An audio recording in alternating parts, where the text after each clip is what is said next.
أعوذ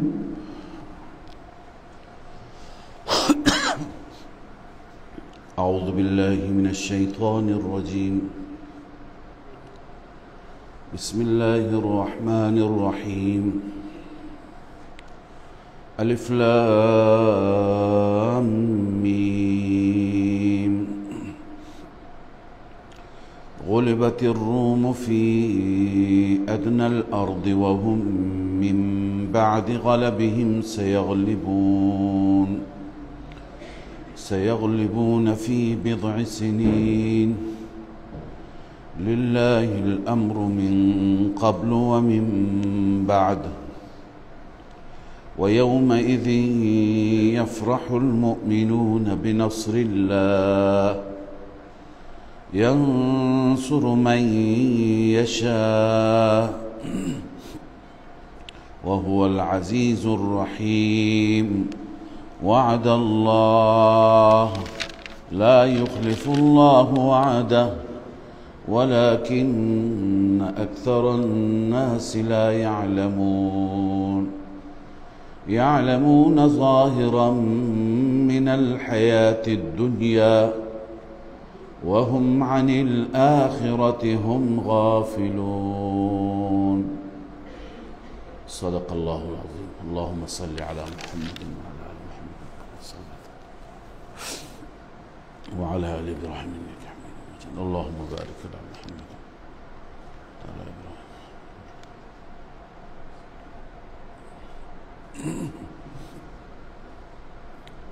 سوره مبارکه روم هست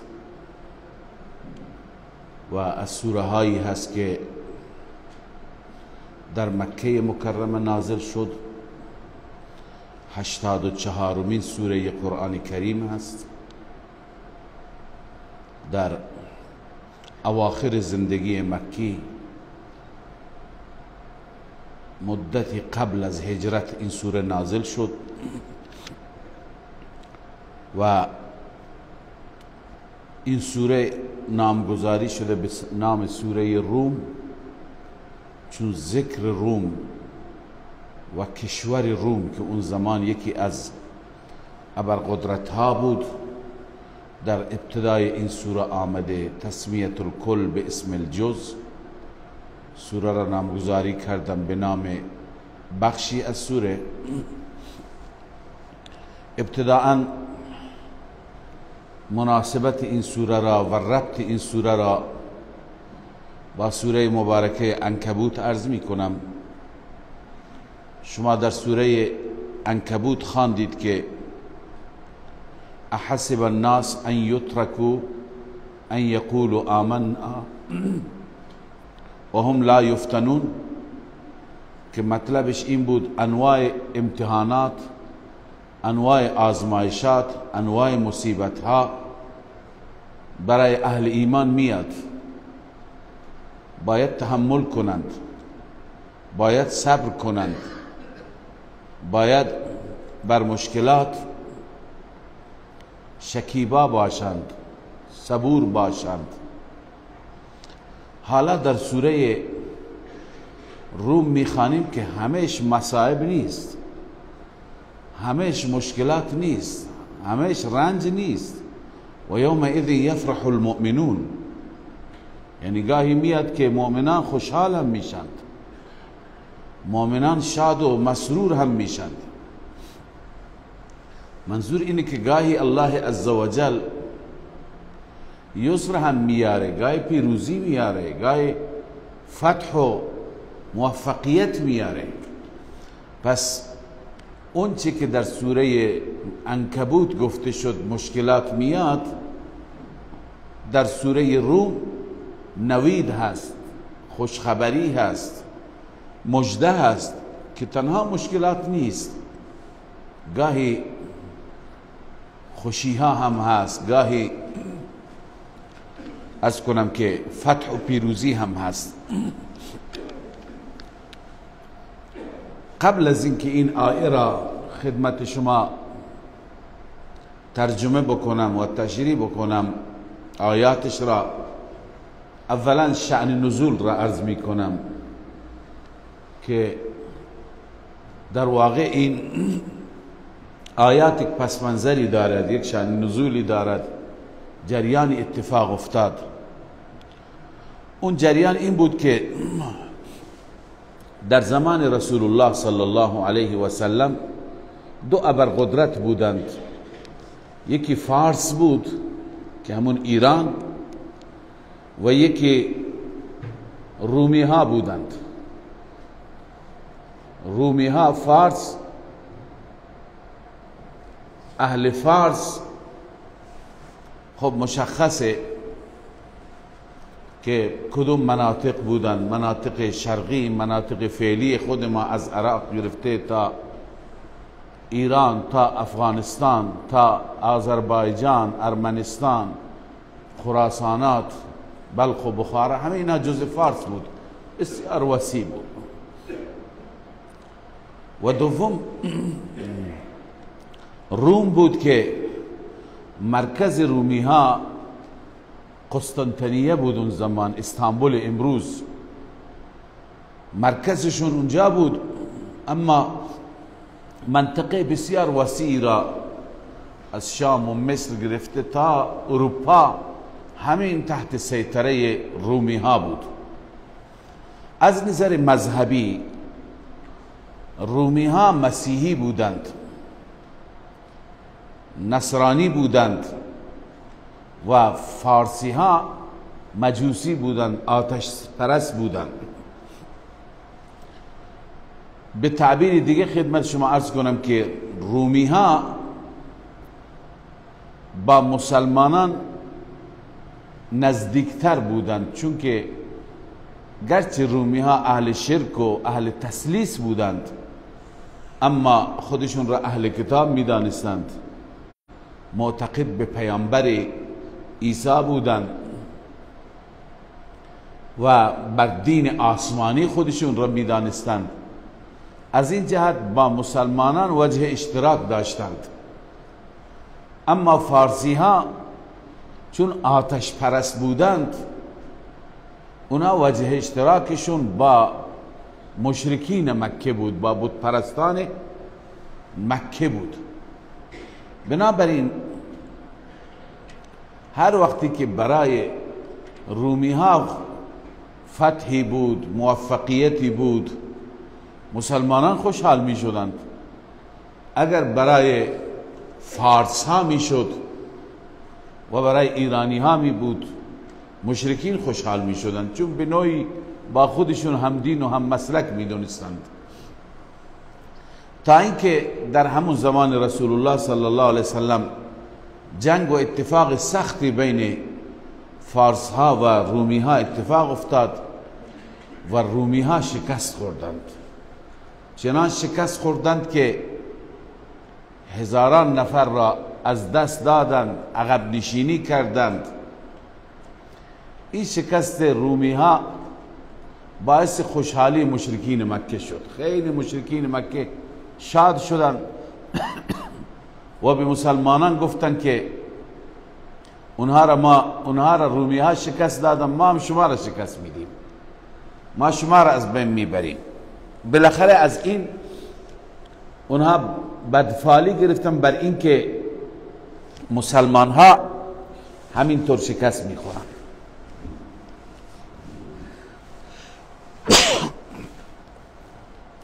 تا اینکه الله عزوجل این آیات را نازل فرمود.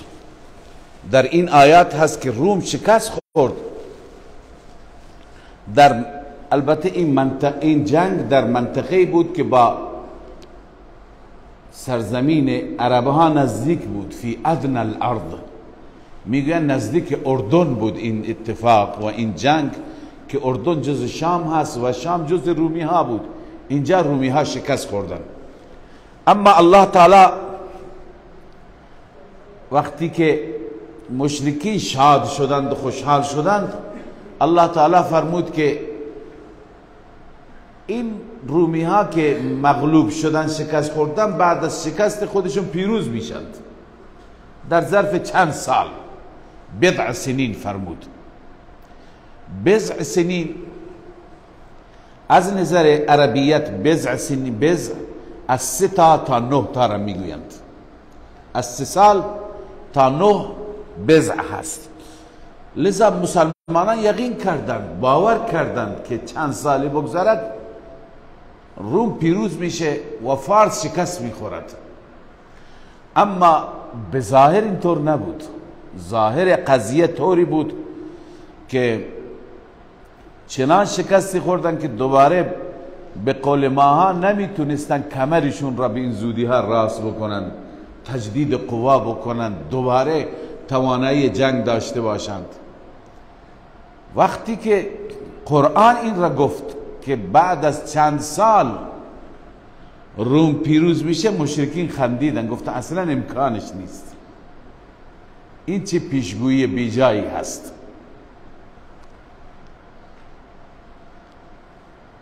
بالاخره اونها هر جا بحث بود، مسلمان میگفت که روم پیروز میشه، اونها میگفت امکان نداره، تا اینکه حتی حضرت ابوبکر صدیق رضی الله تعالی عنه، چون به قرآن ایمان داشتند، به قرآن اعتقاد داشتند، با امیه بن خلف شرط بندی کردن. اون زمان شرط حرام نبود، شرط بندی کردن بر 10 تا شتر. گفت در ظرف چند سال روم پیروز میشه، ایران شکست میخوره، فارس شکست میخوره. 10 تا شتر، چند سال؟ 3 سال را شرط گذاشتن که هر که باخت 10 تا شتر به دیگری بده.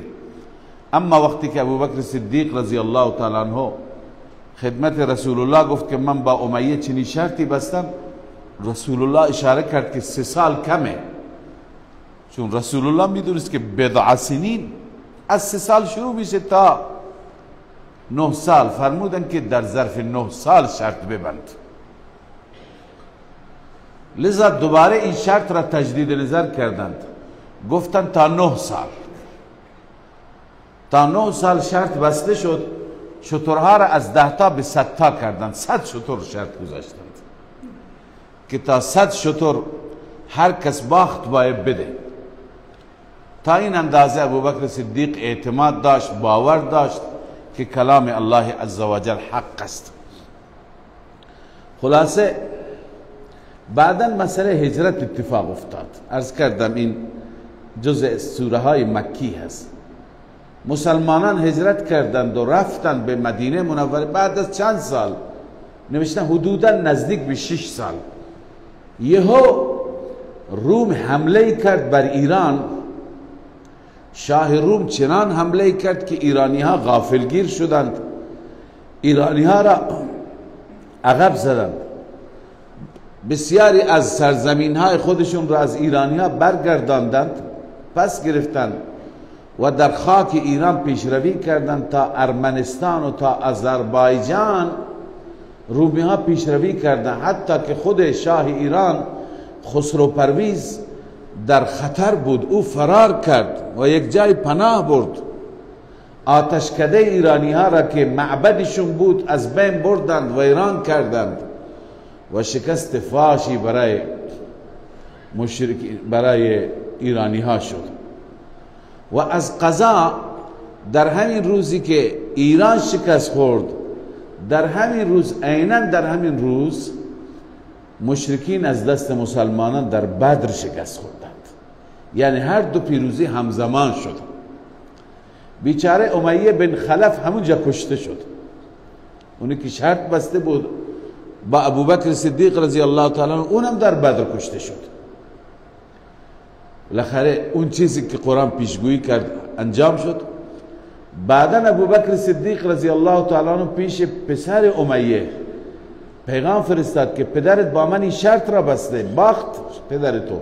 همه میدونستن، این شرط را خبر داشتن، شرط بندی ابوبکر صدیق و امیه را. پسرش، مشرکین گرچه مشرک بودند اما به تعهد خودشون پایبند بودند و اگر تعهد خودشون را پایبندی نمی کردن، این را برای خودشون عار می دانستن، برایشون ننگی می دونستن.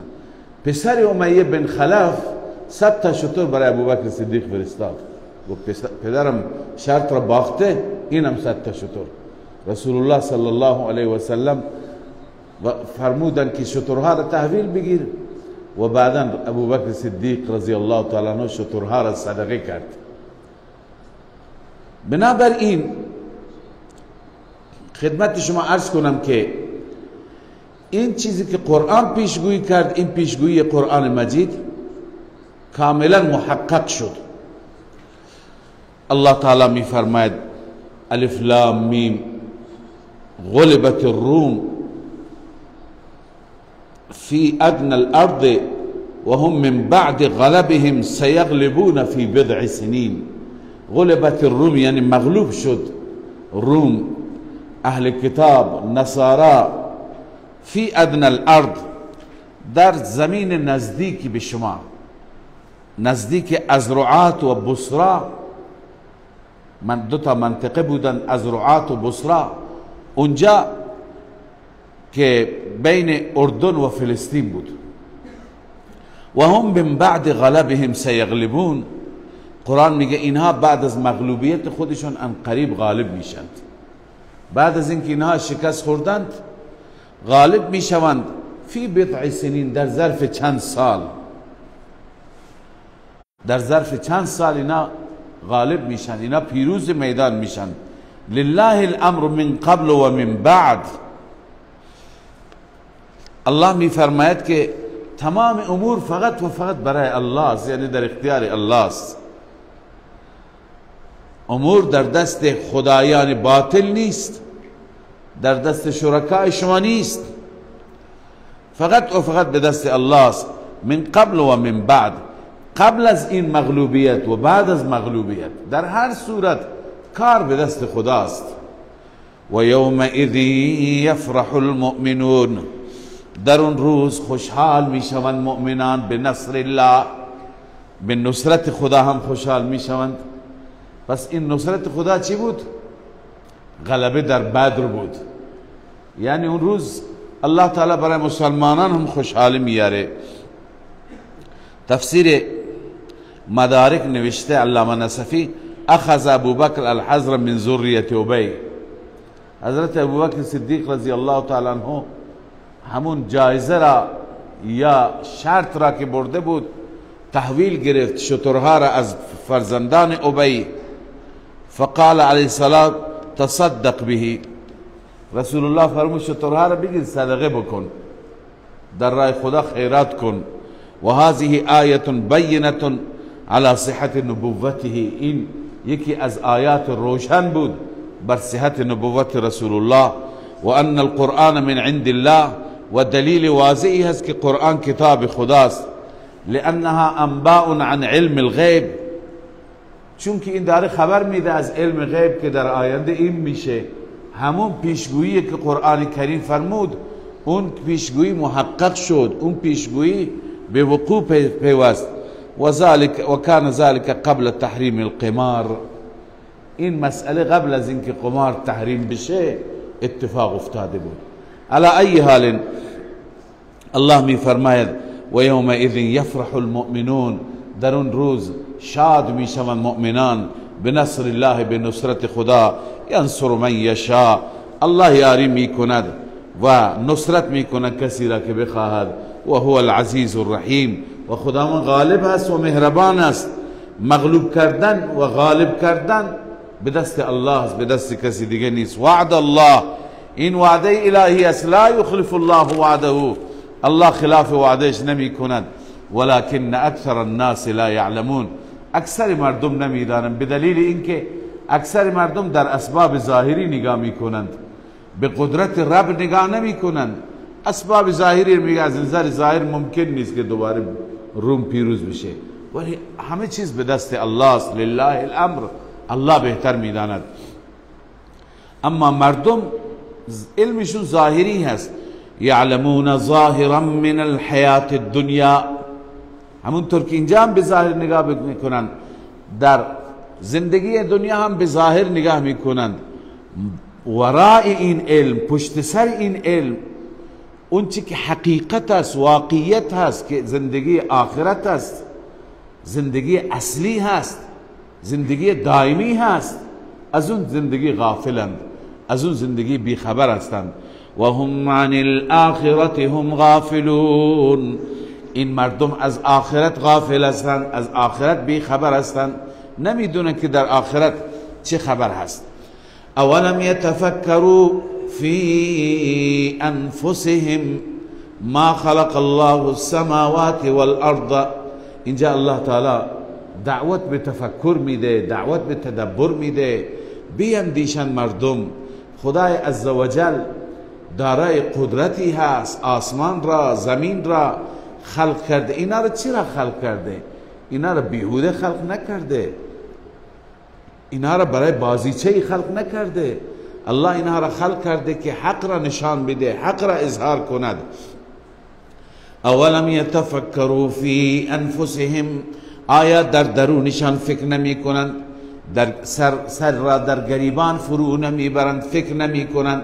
ما خلق الله السماوات والارض، نیافرید الله آسمان ها و زمین را، و ما بینهما، ما بین اینها را، الا بالحق، مگر برای اظهار حق، و اجل مسمى، برای مدت معینی.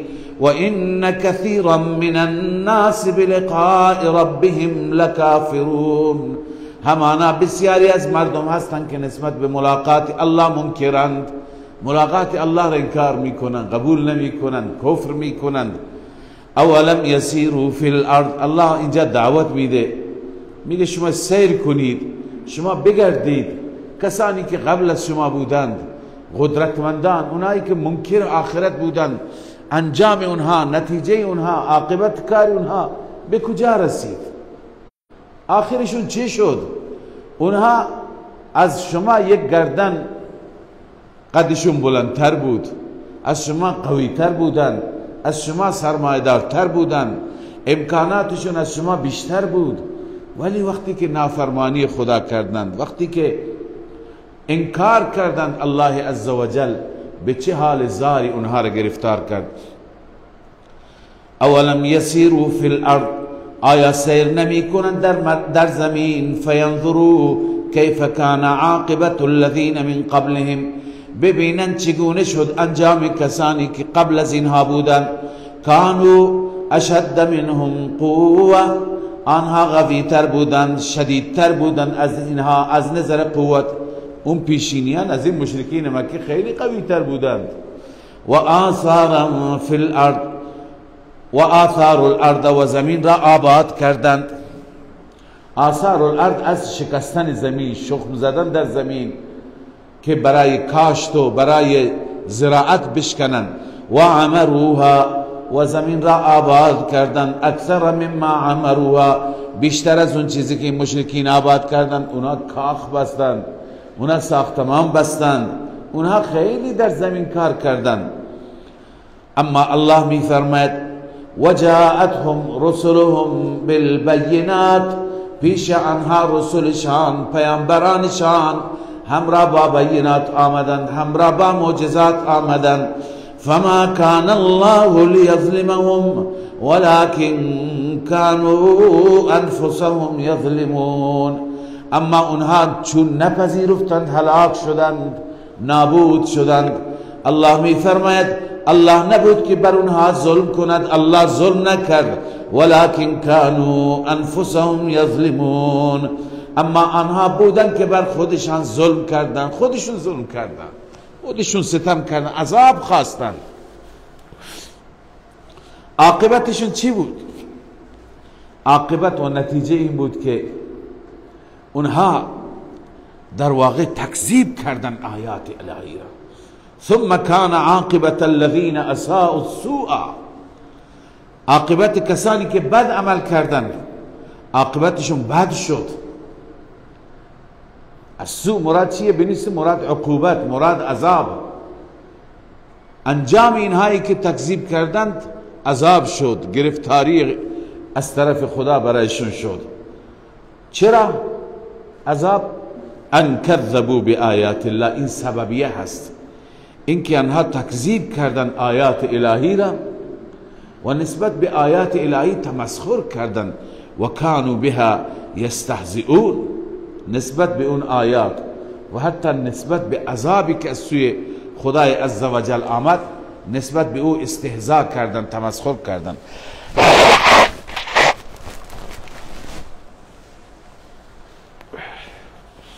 الله یبدأ الخلق ثم یعیده ثم الیه ترجعون. بعد از این الله تعالی دلائل را ذکر می فرماید، دلائلی که برای اثبات قیامت هستند. ببینید در آیات گذشته ما خواندیم که عاقبت عذاب شد، عاقبت بد تمام شد، اما مشرکین قیامت را که قبول نداشتند که از عاقبت بد بترسند، از عاقبت سوء بترسند.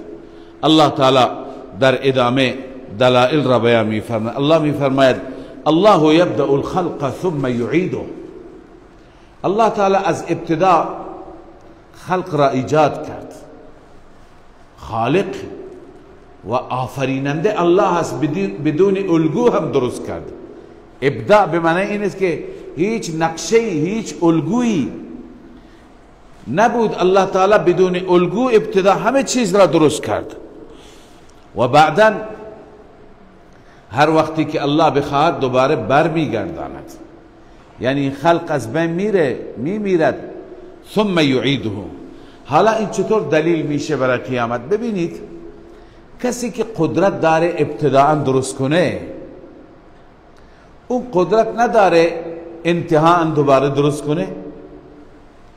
بظاهر بار اول مشکله، بار دوم که نقشش هست، الگویش هست، نمونهش هست، به قول امروزی ها فرمولش هست، بار دوم چی مشکل داره؟ پس وقتی که الله بار اول، چون همه اعتقاد داشتند، همه باور داشتند که خدا پیدا کرده، مشرکین هم وقتی میپرسید که کی پیدا کرده، کی خلق کرده، میگفته الله. لذا الله میفرمه وقتی که ابتدا خدا خلق کرده، انتها چرا نتونه خلق بکنه؟ الله یبدأ الخلق ثم یعیده. از ابتدا آفریده، خلق کرده، سپس برمیگرداند. ثم الیه ترجعون. سپس فقط و فقط به سوی او برگردانده میشوید شما.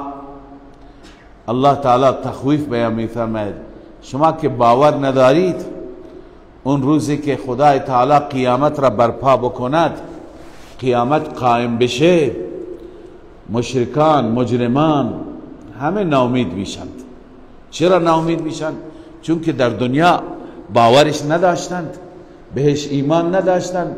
میدونند که اونجا وقتی که کسی بهش ایمان داشته نباشه برایش آمادگی هم نمیکنه دیگه. اونجا میدونه که خیری برایش نیست، چون هیچ نوع آمادگی و هیچ نوع برنامه ریزی برای آخرتش نکرده. و یوم تقوم الساعة یبلس المجرمون. روزی که قائم میشه، قیامت قائم میشه، قیامت برپا میشه، مایوس میشوند مجرمون. تفسیر مدارک نوشته المشرکون، یعنی مشرکان مایوس میشن. همه مشرکان منکر قیامت بودن.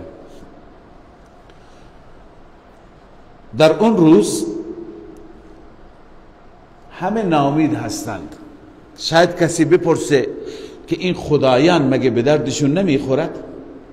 این خدایانی که برای اونها شتر میکشتند، گوسفند میکشتند، نذر و نیاز میدادند، اونا را در حاجات و در مشکلات فریاد میزدند، همیشه میگفتن اینها سفارش ما را میکنند، هؤلاء شفعاؤنا عند الله، اینا شفاعت ما را پیش خدا میکنند. الله میفرماید ولم یکن لهم من شرکائهم شفعاء. نیست برای اونها از شرکایشان، از معبودانشان هیچ نوع شفاعت کننده. و کانوا بشرکائهم کافرین. اینها نسبت به شرکایشان منکر میشن، میگه اصلا ما را عبادت نکردید.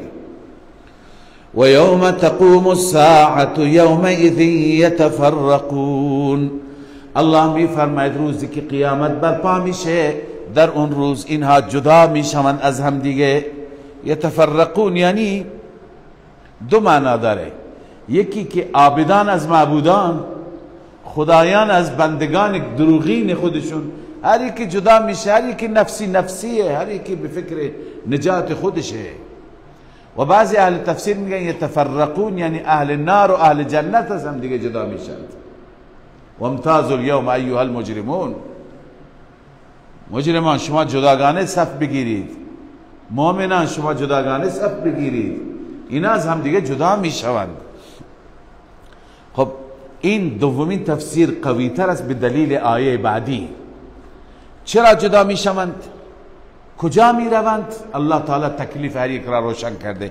فاما الذين آمنوا وعملوا الصالحات، اما کسانی که ایمان آوردند و عمل صالح انجام دادند، فهم فی روضة یحبرون، آنها در باغات و در بهشت یحبرون شادمانی میکنند، خوشیم دارند، خوشحالند، شادمانند، جشن میگیرند. و اما الذين كفروا وكذبوا بآیاتنا، اما اونهایی که کفر کردند و تکذیب کردند آیات ما را، و لقاء الاخره، آنهایی که انکار کردند ملاقات آخرت را، فاولئک فی العذاب محضرون، این گروه در عذاب احضار می شوند، این گروه در عذاب حاضر کرده می شوند، اینا عذاب داده می شوند. لذا به این صورت یتفرقون، از هم دیگه جدا می شوند. راه مجرمین به سمت دیگه هست، راه مؤمنین به سمت دیگه هست. فسبحان الله حین تمسون و حین تصبحون. از اینجا ثابت شد که واقعا خدای عزوجل متصرف تنها او هست، او از شریک پاک است، از عیب پاک است، از همسر و همتا، فرزند و زن، از همه اینها پاک است. فسبحان الله، بس پاکی برای الله در همه اوقات. بسیاری از مفسران معتقدند که مراد از پاکی و مراد از تسبیح، چون جا مراد تسبیح است، یعنی شما پاکی خدا را بیان کنید، مراد نماز است، مراد نماز است. یعنی نماز خودش تسبیح است، مگر در تمام ارکان نماز تسبیح و پاکی خدا نیست؟ سبحانك اللهم و بحمدك، وقتی که شما آغاز میکنید به رکوع میری سبحان ربی العظیم، به سجده میری سبحان ربی الاعلا، همش تسبیح. پس نماز تسبیح است و در اوقات خاص اینجا نماز را ذکر کردن. این آیه از اون آیاتی است که بیشتر درباره نمازهای پنجگانه اشاره کرده. از ابن عباس رضی الله عنهما که رئیس مفسران است پرسیدند که در کدوم آیه بحث نمازهای پنجگانه آمده، این آیه را خواندند. در این آیه نسبت به همه آیات، در آیات دیگه هم شما خواندید اشاراتی بود، اینجا صراحت بیشتری هست. الله می فرماید فسبحان الله حین تمسون و حین تصبحون، پاکی برای الله زمانی که شما مسا می کنید. مسا بعد از ظهر را میگویند، شامل نماز ظهر و عصر میشه. بعد از زوال تا قبل از غروب خورشید این مسا هست. در این وقت دو تا نماز است، ظهر و عصر. و حین تصبحون، این صبح اشاره به نماز چیه؟ فجر. ظهر، عصر، فجر. و له الحمد فی السماوات والارض. بله، مسا فقط عصر، ببخشید، تظهرون ظهر می آید. و له الحمد فی السماوات والارض، فقط و فقط برای اوست حمد. عرض کردم نماز هم تسبیح هم حمده. الحمد لله رب العالمین، ربنا لك الحمد. تمام، یا حمد خداست یا پاکی خداست. وله الحمد فی السماوات والارض، فقط و فقط برای اوست حمد در آسمان ها و زمین. و عشیا به وقت عشاء. اما بعضی میگن نه، مسا بعد از ظهر را میگن مسا بعد از غروب اطلاق میشه، بعد از غروب مغرب و عشاء است. عشی بعد از ظهر را میگن، وقتی که گوسفندان را از چرا میارن، اینجا اشاره به عصر است. و حین تظهرون، وقتی که شما ظهر میکنید، نماز ظهر میرسه. علامه آلوسی و اندلسی و همچنین نصفی همه نوشتن اتفق المفسرون على ان الخمس داخلة في هذه الآیه، 5 نماز در این آیه داخل است. و عن ابن عباس ما ذکرت الخمس الا فيها، 5 نماز ذکر نشده مگر در همین آیه ذکر شده. لذا بر اساس اینها حین تمسون، عرض کنم که مغرب و عشاء است، حین تصبحون صبح، عشیا عصر، حین تظهرون ظهر و حین تصبحون خودش صبح. یخرج الحی من المیت و یخرج المیت من الحی. یک دلیلی شما برای اثبات قیامت قبلا خواندید که الله یبدأ الخلق ثم یعید، این دلیل دیگر هست. الله تعالی زنده را خارج می کند و تولید می کند من المیت، از میت، از مرده. مصداقهاش را قبلا ما خواندیم، خیلی زیاد است. بارزترین مصداقش نطفه هست، قطره نطفه که بیجان هست، در او حیاتی نیست، در او هیچ نوع اثری از زندگی نیست، اما از همین نطفه چه زنده‌ای درست میشه، چه حیوان چه انسان، چه انسان با کمال، چه انسان عرض کنم با هنر، نطاق، سمیع، بصیر، گویا. لذا یخرج الحی من المیت. و مصداقهای دیگه هم شما خواندید که حی را، زنده را از میت، مسلمان را از کافر، ابراهیم را از آزر. و یخرج المیت من الحی، و همچنین از یک بذر که بظاهر هیچ حیاتی نداره، نبات را، بوته را، گیاه را، سبزی را که روز به روز قد میکشه، روز به روز رشد میکنه، روز به روز بزرگ میشه، اینا را الله درست میکنه. و یخرج المیت من الحی، و میت را از حی درست میکنه، مرده را از زنده درست میکنه. همین نطفه را که بیجان است، از انسان که جاندار است، از حیوان که جاندار است، یا اینکه اون کافر را که بیجان است، از مسلمان که جاندار است، کنعان را از نوح درست میکنه. و یا اینکه الله تعالی از جاندار، از اونی که حی هست مثل زنبور عسل، الله تعالی شهد را درست میکنه. از کرم ابریشم که زنده هست به ظاهر، الله عزوجل ابریشم را و حریر را درست میکنه. همه اینها مصادیق هستند. و یحیی الارض بعد موتها، زمین را هم زنده میکنه بعد از مردنش. زمین میبینی سیاه، خشک شده، اثری از زندگی نیست، همهش خشکیه، اما باران میاد این زمین زنده میشه. بعد از چند روز اصلا احساس میکنی یک فرش سبزی را پهن کردند، از بس که سبزی، از بس که زمین زنده شد. کیه این زمین را زنده کرد؟ الله. و کذالک تخرجون، الله میفرماید این گونه شما از قبرها بیرون کرده میشوید.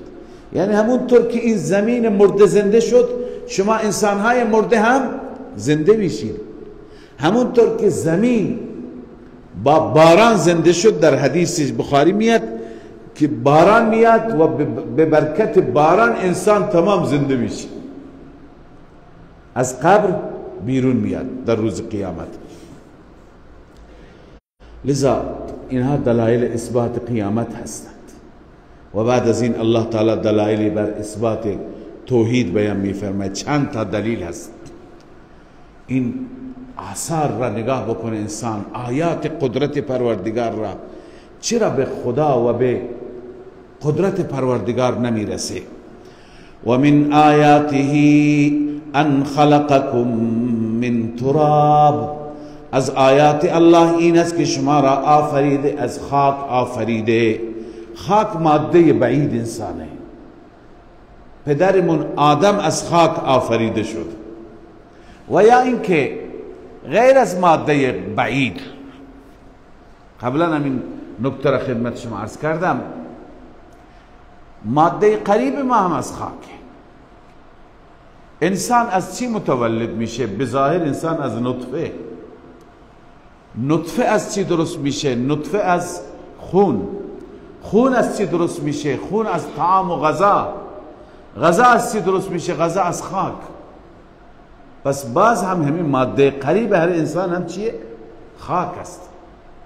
و بعد در وجود انسان آثار خاک را میبینید. هر انسانی تمام مواد زمینی و مواد خاکی درونش هست. تو بدن ما سنگ هست، بدن سنگ هم داره، سنگ خاکه.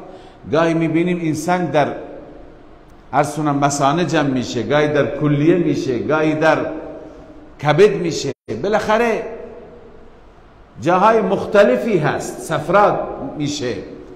بالاخره سنگ هر جا هست. در بدن انسان آهن هم هست. بدون آهن انسان از بین میره. وقتی که آهن بدنش کم باشه برای انسان مشکل میشه.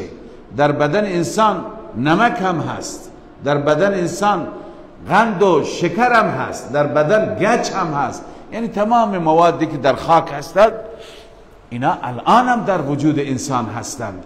لذا ان خلقکم من تراب. اما این خاک را ببین چه نسبتی دارد. ثم اذا انتم بشر تنتشرون. شما بشری هستید از گوشت خون، منتشری در زمین، هر جا میگردی، اصلا با خاک مشابهتی ندارید. چطور از این خاک الله شما را آفرید؟ و من آیاته ان خلق لكم من انفسكم ازواجا.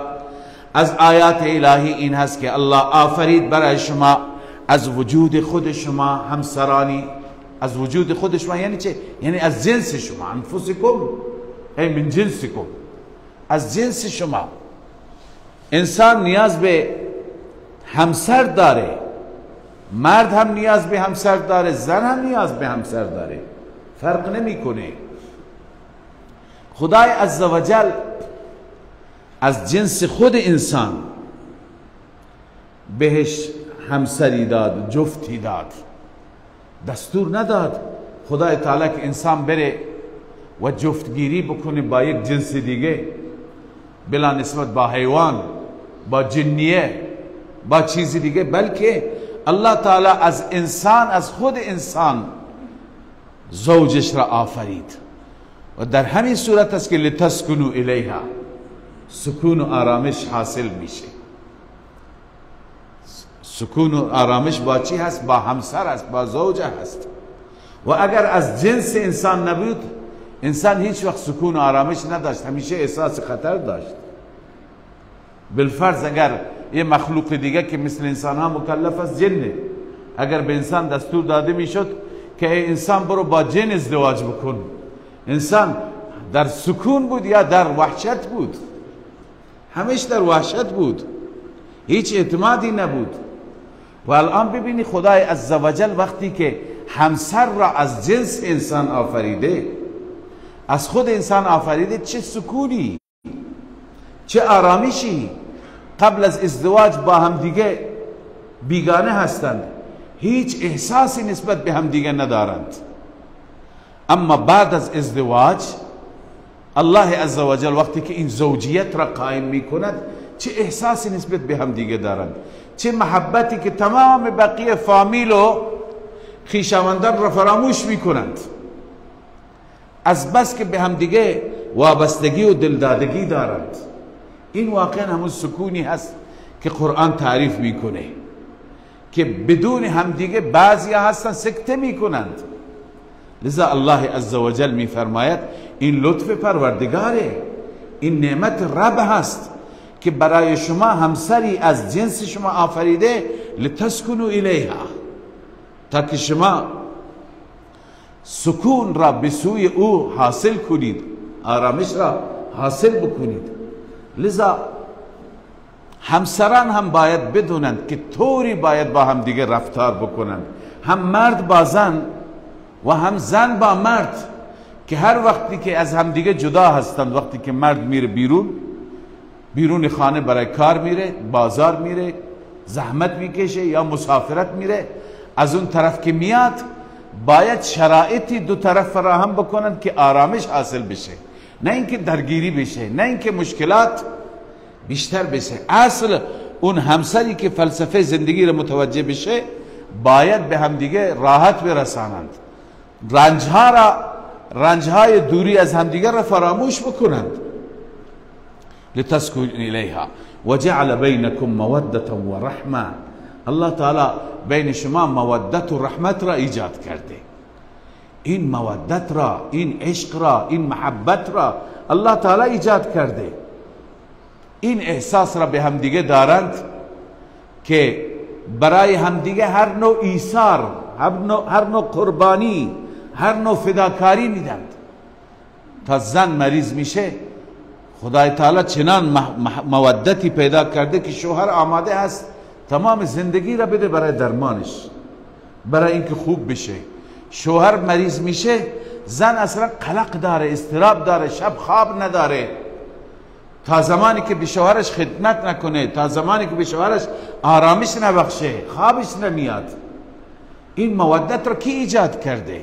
اگر این مودت و اون رحمتی که قرآن میگه اگر بین همسران ایجاد نمیشد اصلا زندگی نمیشد. لذا الله میفهمه این لطف منه، این را ببینید، این فراموش نکنید. وجعل بینکم موده و رحمه ان فی ذلك لآیات لقوم یتفکرون. همانا در این آیات هست، نشانات هست، یک نشانی نه چندین نشانات برای قومی که یتفکرون، فکر میکنند. واقعا جای تفکر و جای تدبر داره. گویا خدای عزوجل ما را دستور به چی میده؟ به تفکر میده. و من آیاته خلق السماوات والارض. الله می فرماید از آیات الهی آفرینش آسمان ها و زمین است. و اختلاف السنتکم و الوانکم، و اختلاف زبان و لهجه شما، و الوانکم اختلاف رنگ های شما. ان فی ذلك لآیات للعالمین. همانا در این آیات هست برای کسانی که عالم هستند، کسانی که علم دارند، درک دارند، متوجه هستند. واقعا این که خدای تعالی ما را مختلف آفریده، در این هم چی هست؟ در این هم نکته هست، در این هم سری هست، انسان متوجه نمیشه. اولا ببینید اختلاف السنت و الوان، چقدر مخلوق خدا داره در این دنیا. سبحان الله، میلیاردها هستند انسان ها را فقط بگیم. هیچ دو تا انسانی را نمیبینی که مثل هم باشند. حتی از یک مادر متولد شدن مثل هم نیستند، با هم دیگه تفاوت هایی دارند. رنگشون فرق میکنه، عرض کنم که اون غالب بندیشون فرق میکنه، تون صدایشون فرق میکنه، قد و قوارهشون فرق میکنه. حتی دو تا بچه که از یک شکم باشند، دو قلو باشند، اینا هم با هم دیگه تفاوتی دارند. این همه انسان هست، اصلا شما نمیبینید دو تا انسان را که 100% مثل هم باشند. حتما تفاوت دارند، حتما با هم دیگه فرق دارند. این تفاوت میدونید فایدهش چیه؟ فایدهش معرفت، شناختی. اگر نبود هم دیگر را نمی شناختیم. اگر این تفاوت نبود هم دیگر را نمی شناختیم. همه انسان اگر مثل هم بودند، بلا نسبت، بلا تشبیه. گاهی انسان حیواناتی در اختیار داره، تعدادی مثلا مرغ هستن، اینا همه مثل هم هستن. یکی را که انسان نشانی میکنه بعد دوباره میخواد پیداش بکنه، تو هم رنگهاش گم میشه، معلوم نیست کدوم.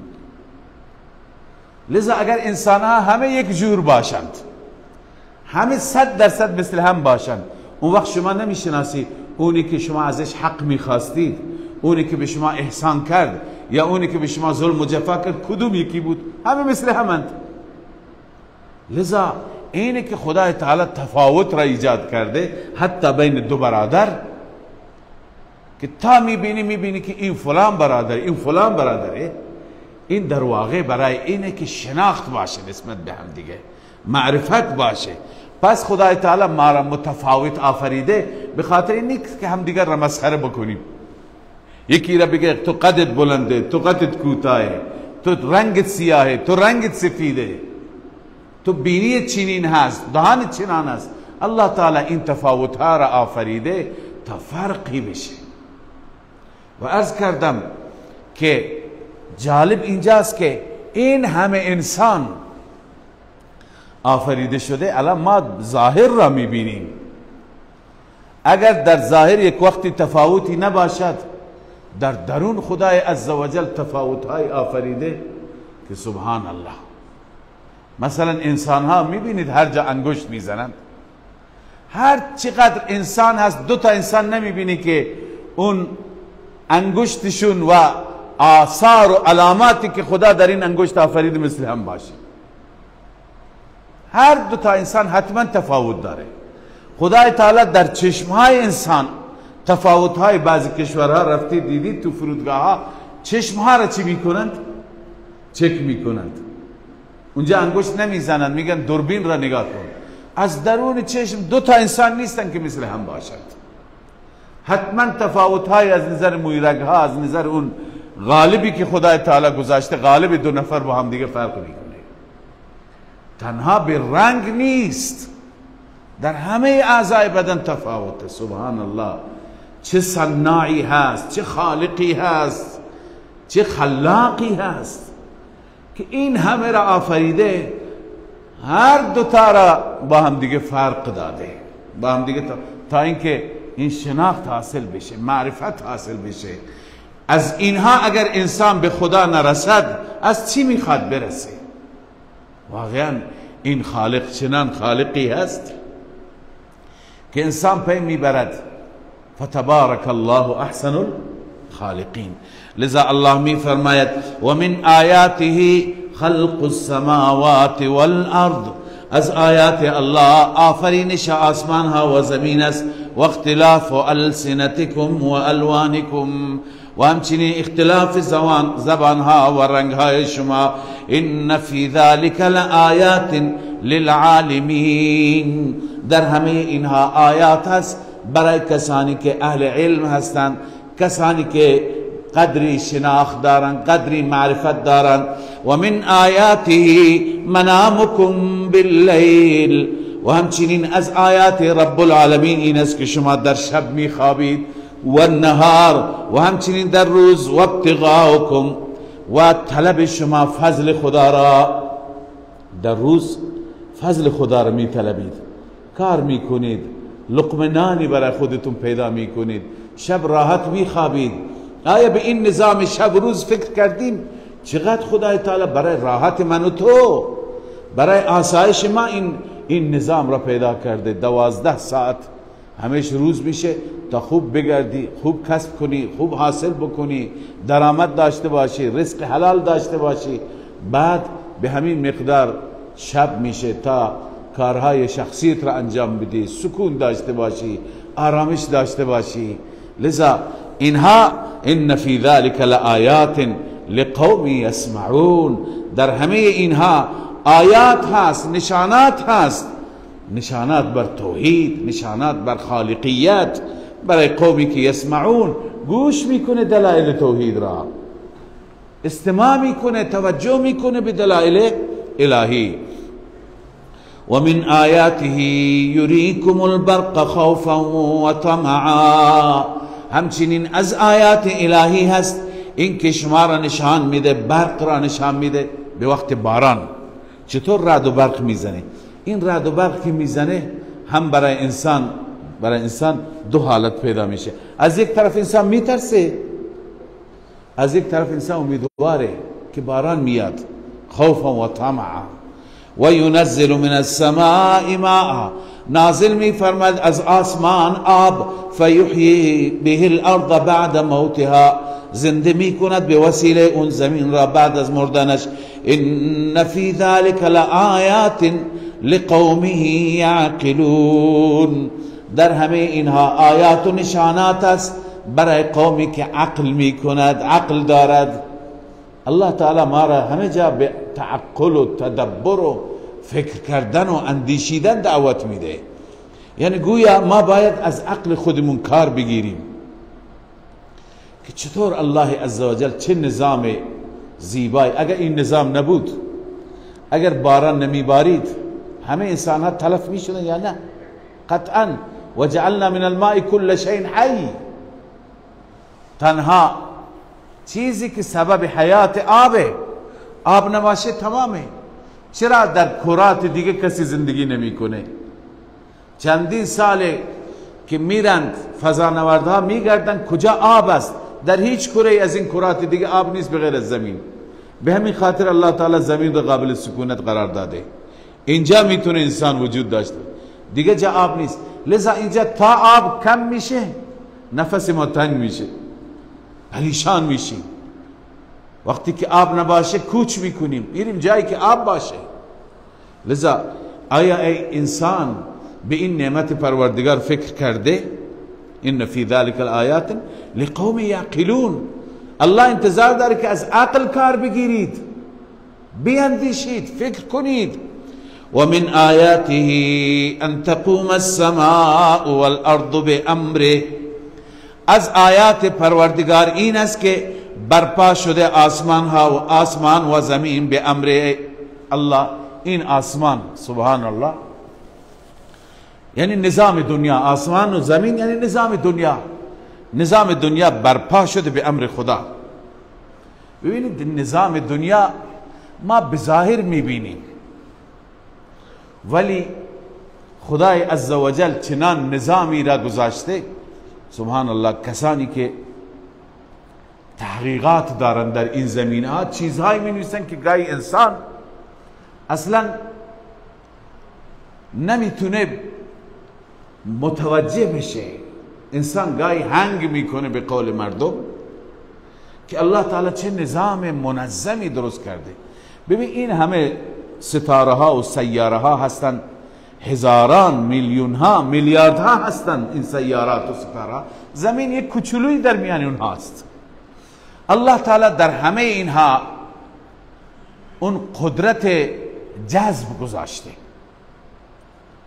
که هر یکی از اینها یک قدرت جذبی دارد. این قدرت جذب باعث شده که اینها فاصله شون از هم دیگه چی بشه؟ حفظ بشه. اگر اون نباشد، فاصله ستاره ها از هم دیگه حفظ نشه، اینها با هم دیگه برخورد میکنن، تمام عالم در هم برهم میشه. لذا این فاصله که ایجاد شده نظام داره در حال ادامه هست، در حال هم بقیه ستاره ها سیاره ها در اون مداری که دارند حرکت خودشون را ادامه میدند، کار خودشون را میکنند. زمین در مدار خودش، خورشید در مدار خودش، ماه در مدار خودش، هر یکی به دلیل همون جاذبه‌ای که در فاصلش حفظه. یک روزی میاد الله تعالی این جاذبه را از بین میگیره، از اینها میگیره، از خورشید میگیره، از ماه میگیره، از زمین میگیره. اون وقت انفجارات شروع میشه، اینا با هم دیگه برخورد میکنند. اون وقت تمام دنیا در هم برهم میشه. لذا الله تعالی الان که دنیا را قائم کرده، دنیا را برپا کرده، این به خاطر همین کشش و جذب و صلاحیت هایی که الله تعالی در همه این سیارات نهاده. لذا از آیات الهی و از آثار قدرت الله است ان تقوم السماء والارض. نظام دنیا قائم است، آسمان قائم است، زمین به امر خدا. و بعد یک روزی میرسد که این به پایان برسه، شما انسانها را خدا فرا میخواند، همه شما تو شکم زمین خوابید. ثم اذا دعاكم دعوة من الارض، سپس شما را فرا میخواند، یک فرا خواندنی، یک دعوتی، یک بار میگه بیایید انسان ها. اون سور اسرافیل دمیده میشه، یک سوتی میزنه، یک فوتی که میزنه، همه اذا انتم تخرجون، در این هنگام همه شما خارج میشید از قبور و میایید به سوی پروردگار. وله من فی السماوات والارض، فقط و فقط برای الله است تمام اون موجوداتی که در آسمان ها و زمین است، هر موجودی ذوی العقول مثل فرشته، جن، انسان، همه در اختیار الله است. کل له قانتون، همه و همه برای الله است، برای الله تابع هست، طوعا و کرها، خواسته یا ناخواسته، به خوشی یا ناخوشی، همه تابع پروردگار هستند. و هو الذی یبدأ الخلق ثم یعیده و هو اهون علیه. دوباره الله تعالی دلیل میاره بر اثبات قیامت. میگه ای انسان فکر کن، ذاتی که از ابتدا پیدا کرده اون ذات دوباره هم میتونه پیدا کنه. اون ذات عاجز نیست و بلکه گرچه برای خدا کاری نداره، هر دو یکی است، اما از نظر ما بعداً درست کردن از اول درست کردنش آسان تره، نه؟ از نگاه ما انسان ها. شما ببینید در همین دنیا کسانی که اهل تولید هستند، اهل صنعت و اهل حرفه هستند، یه چیزی را درست میکنه، اولش کمی مشکله تا فرمولش به دست بیاد، تا بالاخره کارخانه بزنه، درستش بکنه، تمام مواد برابر باشه، اول مشکل درست بکنه، اما بعدا یک بار که درست شد دوباره درست کردنش آسانه، یک دکمه میزنه همه درست میشن. لذا از نظر ما، از نگاه ما اینه که ابتدا درست کردن مشکل تره از این که بعدا درست بکنی. الله میفرماید که ابتداء شما را بدون الگو درست کرد، دوباره چرا نتونه شما را درست کنه؟ بر اساس عقیده شما و هو اهون علیه، دوباره درست کردن بر الله چی هست؟ آسان تره. گرچه از نظر الله با یک کن همه درست میشه، اما الله تعالی بر اساس برداشت ما سخن میفرماید. و هو الذی یبدأ الخلق، الله آن ذاتی هست که از ابتدا آفرید، ثم یعیده، سپس شما را برمیگرداند، و هو اهون علیه، و این آسان تر است بر او، یعنی اعاده آسان تر است. و له المثل الاعلی فی السماوات والارض، فقط و فقط برای الله صفت بالا. مثل الاعلی یعنی چه؟ صفت بالا. مراد از صفت بالا چیه؟ عبدالله ابن عباس رضی الله عنهما که رئیس مفسران است، ایشون میفهمه صفت والا یعنی لا اله الا الله، یعنی در تمام آسمان ها و زمین ثبت شده و ثابت شده که لا اله الا الله، هیچ معبودی لایق پرستش نیست بجز الله. همه جا ثبت شده، همه میدونند، فرشته میدونه، جن میدونه، آسمان میدونه، زمین میدونه، اما انسان جاهل بغیر از الله دیگران را معبود قرار میده. برای الله تنها سجده نمیکنه، برای غیر خدا سجده میکنه. تنها برای خدا طواف نمیکنه، برای غیر خدا هم طواف میکنه. تنها از خدا حاجت نمیخواد، از غیر خدا هم میخواد. این انسان جاهل، این انسان مشرک به این نتیجه نرسیده، اما تمام عالم رسیده. وله المثل الاعلى في السماوات والارض. عن مجاهد المثل الاعلى قول لا اله الا الله. تفسیر بحر المحیط میگه وله الوصف بالوحدانیه، یعنی در وحدانیت صفت خدا وحدانیت هست، این صفت فقط مال او هست. و هو العزیز الحکیم، اون ذات غالب هست، اون ذات غالب هست بر اعاده که دوباره انسانها را خلق بکند، اما کارهای او همراه با حکمت است. ضرب لکم، ببینید اینها تمام تعریف خدا و تمام این دلایل برای چی است؟ برای این است که ما به این نتیجه برسیم خدا شریک ندارد، کسی دیگه مثل خدا نیست که لایق سجده باشه، لایق دعا خواستن باشه، لایق نظر و نیاز باشه، لایق طواف و رکوع باشه، همه برای خداست. حالا الله تعالی مثالی بیان می‌فرماید، چقدر رب مهربان میخواد من و تو انسان متوجه بشیم، ما حقیقت توحید را بفهمیم، اما بعضی از انسانها که از قرآن بدور هستند نمیفهمند. الله میفرماید ضرب لكم مثلا من انفسكم، الله بیان میکنه برای شما مثالی از خودتان، از وجود خودتان، که از اینجا شما متوجه میشه اگر شرک و اگر فکر کنی به بطلان شرک متوجه میشید. اون مثالی که از وجودتان هست چیه؟ هل لکم مما ملکت ایمانکم من شرکا فیما رزقناکم. میفرماید آیا از غلام های شما ما ملکت ایمانکم، برده را میگند، غلام را میگند، کنیز را میگند. ببینید در گذشته هر کسی میرفت غلامی به پول میخرید. غلام میرفتیم به 10,000 درهم میخریدی، این میشد غلام زر خرید تو. می آوردی دیگه تمام خدمات خونه را انجام میداد، نظافت را انجام میداد، گوسفندان را نگهداری میکرد، زمین را نگهداری میکرد، خرید را انجام میداد، از صبح تا شام کار میکرد. شما یک لقمه ظهر بهش میدادی، یک لقمه شب بهش میدادی، اون دیگه بغیر از خدمت شما کاری دیگه نداشت. خب الان الله تعالی میفرماید که غلام شماست، برده شماست، زرخرید شماست. خب آیا شما راضی میشه که او شریک شما بشه؟ یعنی با شما برابر بشه. شما 10 میلیارد سرمایه دارید، 5 مال او باشه. شما 100 هکتار زمین دارید، 50 مال او باشه. شما هر چی دارید نصفش مال او باشه. آیا کسی از شما راضی میشه؟ هیچ کسی برای بردهش چنین چیزی راضی نمیشه. لذا الله میفرماید وقتی شما برای عبید خودتون، برای غلامهای خودتون، برای برده های خودتون چنین چیزی راضی نمیشید، چطور خدا راضی بشه بنده ای را که خودش پیدا کرده؟ هنوز این غلام از نظر جنس هم جنس شما، هم شما انسان هم او انسان، هم شما فرزند آدم هم او فرزند آدم. اما اونی که خدا درست میکنه علیاذ بالله از جنس خدا نیست. خدا خالقه، او مخلوقه. خدا رازقه، او مرزوقه. خدا معبوده، او عابده. حالا آیا خدای عزوجل چطور راضی بشه که یک مخلوقی را بیاره با خودش برابر قرار بده؟ خدا غیبدان اون را هم غیبدان قرار بده؟ خدا مدبر و متصرف او را هم مدبر و متصرف قرار بده؟ خدای عزوجل قدرت داره او را هم قدرتمند قرار بده؟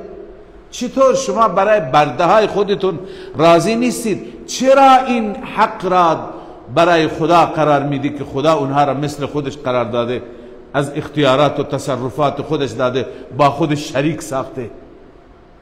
لذا الله این مثال ها را بیان میکنه که انسان بفهمد. الله میفرماید هل لکم مما ملکت ایمانکم من شرکاء فیما رزقناکم. آیا برای شما هست از آنچه که مالک شدید، یعنی از غلام های شما، من شرکا، آیا شریکی هست برای شما فیما رزقناکم، در اون چیزی که ما به شما دادیم؟ اون مالی که مال خود شما نیست، ما به شما دادیم، آیا در این مال او را شریک میکنید؟ چنان شریک که فانتم فیه سوا، شما در اون با او برابر باشید. چنان شریکی که تخافونهم کخیفتکم انفسکم، که از او بترسید، از او بترسید مثل این که از همدیگه میترسید. که خیفتکم انفسکم، مثل ترسیدن شما از خودتون. ببینید دو تا شریک که هر دو آزاد باشند از همدیگه میترسند. خیلی هستید شما شراکت داری کردید تو بازار، دو شریک هستید، مثلا سرمایه گذاشتید، مثلا در زمین با هم شریک هستید، در تجارت. گاه انسان میترسه یک وقتی شریک با ما خیانت نکنه، یه وقتی همه چیز را به نام خودش زده، زمین و ملک و باغ و منزل، یک وقتی بالا نکشه. این احساس خطر میشه در شرکا هست. الله تعالی میفرماید این آیا شما برای خدا چنین چیزی را روا میدارید که شریکی داشته باشد و از او احساس خطر بکنه مثل خوف شما از خودتون؟ كذلك نفصل الآیات لقوم یعقلون. الله میفرماید خداوند آیات را روشن میکند برای شما، توضیح میده، این گونه توضیح میده، اما این توضیح برای قومی هست که یعقلون، قومی که عقل داشته باشد، قومی که درک داشته باشد. اونی که عقل ندارد، ببینید انسان یا از عقل خودش پیروی میکند یا از خواهشات و احساسات خودش. هر کسی از عقل کار بگیرد این به نتیجه میرسد، اما هر کسی که دنبال احساسات باشه، هوای نفس باشه، خواهشات باشه، تعصبات باشه، تعصب هم یک نوع خواهشی هست، احساسی هست، این انسان هیچ وقتی به نتیجه نمیرسه، به توحید نمیرسه، به واقعیت و حقیقت نمیرسه. لذا الله می فرماید بل اتبع الذین ظلموا اهواءهم بغیر علم، یعنی با این مثال هیچ جای شک و شبهه باقی نیست. پس چرا هدایت نمیشن این مشرکین؟ بلکه واقعیت اینه که پیروی کردن کسانی که ظلم کردند. از چی پیروی کردن؟ اهواءهم، از خواهشات خودشون، بغیر علم، بدون علم، یعنی از روی جهل. فمن یهدی من اضل الله، هر کسی که خدا را گمراه کرده دیگه کی میتونه اون هدایت کنه؟ و ما لهم من ناصرین، برای اونها هیچ ناصری و هیچ یاوری نیست.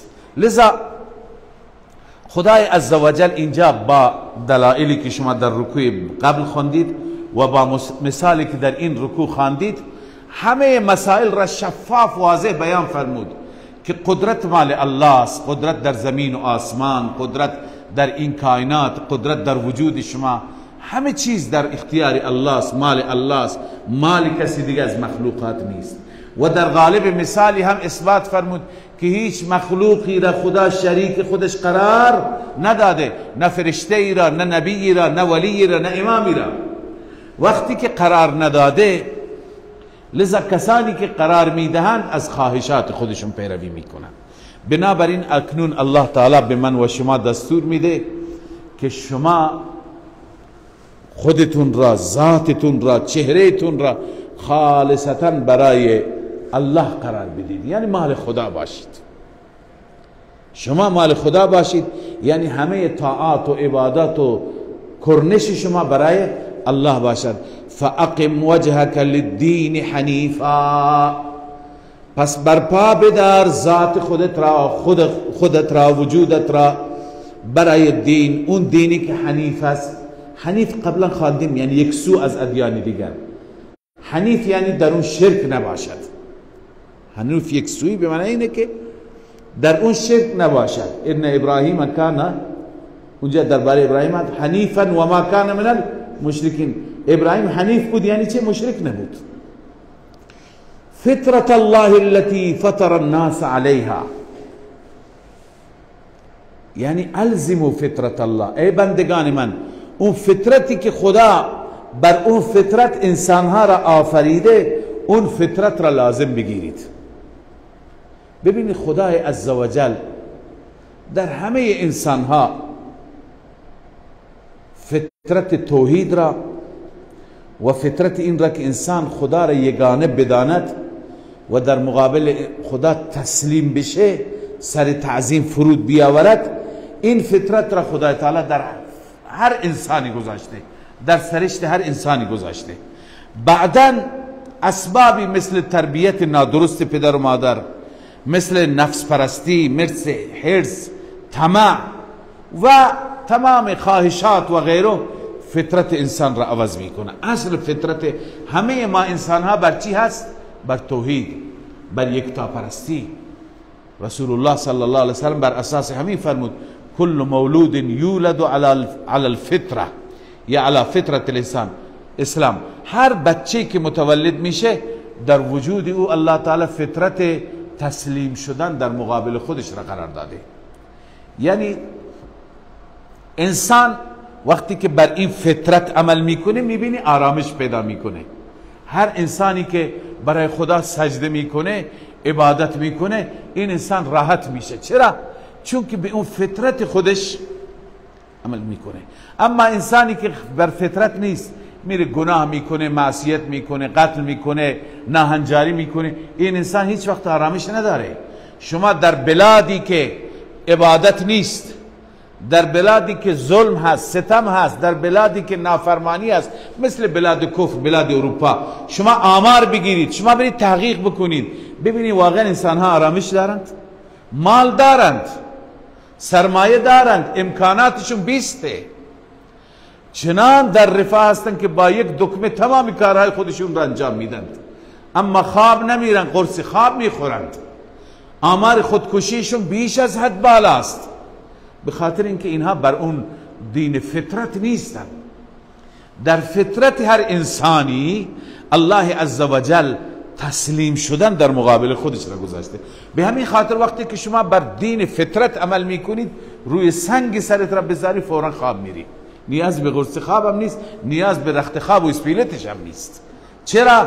به خاطر اینکه بر فطرت وقتی که باشی آرامش داری. پس رب العالمین میفرماد ای انسان اون فطرت را لازم بگیر، فطرت الله التي فطر الناس علیها، یعنی لازم بگیر فطرت خدا را، اون فطرتی که الله تعالی بر مردم را بر اون فطرت آفریده. به همین خاطر ببینید کسانی که در مسیر اشتباه هستند گاهی برایشون مشکلی پیش میاد، فوراً به طرف خدا رجوع میکنه. حتی اون کسی که با خدا دیگران را هم صدا میزند، قرآن میگه دیگه، خدایان را صدا میزند، آلهه باطل را صدا میزند، اما وقتی برایش مشکل بزرگی پیش میاد اون خدایان را فراموش میکنه، فقط خدا را صدا میزنه، فقط از الله استمداد. چون این انسان خود به خود وقتی که بر او فشار بیاد بر همون فطرت میاد. خیلی از افراد هستند که خدا را اصلا قبول ندارند، وقتی که در حالت خوشی هستند نظریه کمونیستی و دیدگاه الحادی دارند، اما وقتی که برایشون مشکلی پیش میاد به یاد خدا میافتند. شما دیدید این سران حکومت ها، بالخصوص کسانی که قدرت دارند، اصلا هیچ وقت از خدا حرف نمیزنند، اما وقتی که فشاری بیاد، من همیشه همون خاطره ای که رئیس جمهور سابق امریکا همیشه اسمش را فراموش میکنن، کی بود؟ ترامپ. وقتی که اوج کرونا شد و روز هزاران نفر میمرد، آخر اعلام کرد، گفت یک شنبه همه برید کلیسا دعا کنید. یعنی وقتی فشار میاد میبیند خود به خود اون فطرت که باید به خدا رجوع کرد، اون فطرت خود به خود احساسی را در وجود انسان پیدا میکنه. چرا؟ در وقت دیگه از خدا نام نمیبرند. الله تعالی در هر انسانی یک فطرتی گذاشته، لذا الله انسان هست که بعداً یا به خاطر تربیت نادرست پدر و مادر، مثلا پدر و مادر بر دین شرک هستند، بر دین کفر هستند، یا به خاطر حرص و طمع، یا به خاطر هوای نفس و خواهشات، یا به خاطر تعصبات و احساسات، انسان از اون فطرت خارج میشه. الله میفرماید که بر اون فطرت بمانید. فطرت الله یعنی دین خدا. ببینید خداوند هر زمانی که دین را میفرستد، دین را مطابق فطرت میفرستد، دین را مطابق اون چیزی که انسان را بر اون سرشت خلق کرده میفرستد. الان در زمان ما، در زمانهای گذشته، دین یهودیت بر اساس فطرت بوده، دین مسیحیت بر اساس فطرت مردم اون زمان بوده، اما در آخر زمان اون دین ها منسوخ شدن، دین اسلام بر اساس فطرت است. یعنی کسی به دین اسلام عمل بکند، همین نمازهای یومیه را بخواند، زکات بده، حج بره، روزه بگیره، اینا تمام الله تعالی سیستم را طوری قرار داده که این انسان خود به خود بر همون فطرت گامزن است. لذا الله می فرماید که لا تبدیل لخلق الله. این لا تبدیل لخلق الله به ظاهر خبر است ولی به معنی انشاء است، به معنی نهی هست. یعنی خلق خدا را تغییر ندهید. خلق خدا یعنی چه؟ یعنی فطرت خدا، فطرت مخلوق خداست، اون را تغییر ندهید. خدای تعالی فطرت شما را بر توحید گذاشته، شما تغییر نده، نرو غیر الله را عبادت نکن. خدای عزوجل فطرت شما را بر اساس چی گذاشته؟ در مقابل یک خدا تسلیم شدن گذاشته. نرو به این در اون در نزن. خدای عزوجل فطرت شما را بر اساس سجده کردن، روزانه او را کرنش کردن، او را عبادت کردن گذاشته. لذا سرکشی و تمرد نکن، تکبر نکن، از عبادت او ابا نکن، پشت نده. لا تبدیل لخلق الله معنیش اینه که این فطرتی که خدا آفریده این را تغییر ندهید ای بندگان. لذا الله می فرماید لا تبدیل لخلق الله ذلك الدین القیم، این دین استوار است، یعنی قابل نسخ نیست. این فطرتی که الله برای شما تعیین کرده این دیگه تا قیامت منسوخ نمیشه. القیم معنیش همینه، استوار، پابرجا. دیگه دینی نمیاد که این را منسوخ بکنه و دینی نمیاد که این را تغییر بده، این تا قیامت هست. ولكن اکثر الناس لا يعلمون، اما اکثر مردم نمیدانند، تدبر نمیکنند، نمیاندیشند، فکر نمیکنند. منیبین الیه، این منیبین الیه اصل حال است از فطرت الله، یعنی بر اون فطرت خدا باشید در حالی که رجوع کنید به سوی الله. منیبین الیه، به سوی الله انابت کنید. واتقوه، ببین اینجا چند تا اصل خدا بیان کرده، اصول هشتگانه میگن. به این هشتا اگر ما عمل بکنیم دنیا و آخرت ما آباد است. اولی فطرت الله، بر اون فطرت یعنی بر دین توحیدی باشیم. دوم منیبین الیه، فقط و فقط به سوی الله رجوع کنیم، به سوی غیر الله رجوع نکنیم. سوم واتقوه، فقط از خدا بترسید، تقوا را پیشه کنید. اصل چهارم و اقیموا الصلاة، نماز را برپا بدارید. اصل پنجم ولا تکونوا من المشرکین، از مشرکان نباشید. یعنی نماز چیه؟ نماز اینه که سجده برای خدا، پس از برای غیر خدا سجده نکنید. نماز اینه در نماز دعا از خدا، ولا تکونوا من المشرکین، یعنی از غیر خدا نخواهید، از غیر خدا کمک نطلبید. یا فلان انصرنی، یا فلان خذ بیدی، یا فلان ادرکنی. اینا چیه؟ از خدا بخواه. ولا تکونوا من المشرکین، یعنی نماز وقتی میخوانید تو نماز دعا هست، نیایش هست، خواستن هست. ولا تکونوا من المشرکین، از مشرکین نباشید. کیان مشرکین؟ من الذین فرقوا دینهم، آنهایی که دینشان را تکه تکه کردند، دین را در دین تفریق ایجاد کردند. و کانوا شیعا، و اونها دسته دسته شدند، گروه گروه شدند. شیعه یعنی دسته، گروه. ببینید اینجا خدا تعالی داره میگه که یعنی دین فطرت دین توحید بوده، بعدا انسان ها آمدن یک تا پرستی را به جای اینکه یک خدا را عبادت کنن، بعضی آمدن دو تا خدا، مثل زرتشتیا یا مجوسیا گفتن خدای خیر خدای شر، یکی یزدان یکی اهرمن، دو تا خدا. بعض مسیحیان آمدن سه تا خدا، خدا عیسی روح القدس.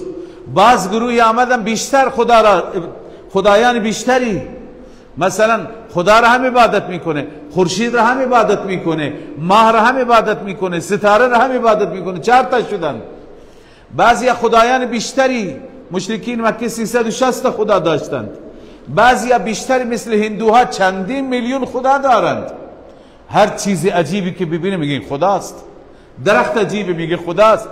چرا می خدا نباشه؟ 4000 سال عمر کرده، معلوم میشه تو این اثر خدایی هست. یک انسانی که عجیب آفریده شده با بقیه انسان ها فرق میکنه، میگه این اثر خدایی است تو این هست. لذا هر چیزی که عجیب باشه اون خداست. لذا از این جهت انسان ها چه کار کردند؟ از یک خدا رفتن به دو خدا، به سه خدا، به چند خدا، خورشید، آتش، مجسمه بودا، این بت، اون بت، این قبر، اون سنگ، هر چیزی را بعد از اون چی کردند؟ عبادت کردند. الله می فرماید که بر این خدایان مختلف کسانی که اینها را ایجاد کردن، اینها در واقع دین را تکه کردند. این نیست که اول مثلا شرک یکی از مذاهب اصلی بوده، بعدا مردم آمدن به فکر افتادن بیاییم فقط یک خدا را عبادت کنیم، توحید و یک تا پرستی را بعدا ایجاد کردن. نه، از اول توحید و یک تا پرستی بوده، بعدا آمدن گروهی و چیکار کردن؟ شرک را ایجاد کردند. لذا الله می فرماید من الذین فرقوا دینهم، نباشید از آنانی که دین خودشان را تکه تکه کردند. و کانوا شیعا، گروه گروه شدند. کل حزب بما لدیهم فرحون، با وجود بطلان شرک هر گروهی آنچه که پیشش است خوشحاله. گاو را آقا در عبادت میکنه خوشحاله، جلوی سنگی نشسته و کرنش میکنه خوشحاله، فکر میکنه من ناجی هستم. یکی دیگه نشسته و آتش را عبادت میکنه خوشحاله. کل حزب بما لدیهم فرحون. اما الله تعالی میفرماید همین انسان که غیر الله پرسته و هر چیز پرسته، همه چیز پرسته، وقتی که برایش مشکلی پیش میاد فقط خدا را صدا میزنه. اون وقت خود به خود بر اون فطرت میاد، نه اون فطرتی که در وجود انسان گذاشته شده، نهاده شده.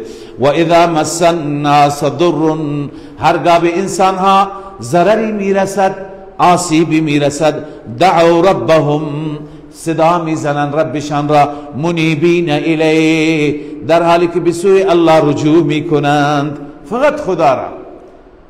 خدایا دیگه اینجا خدایان ما کاری نمیتونه میکنن.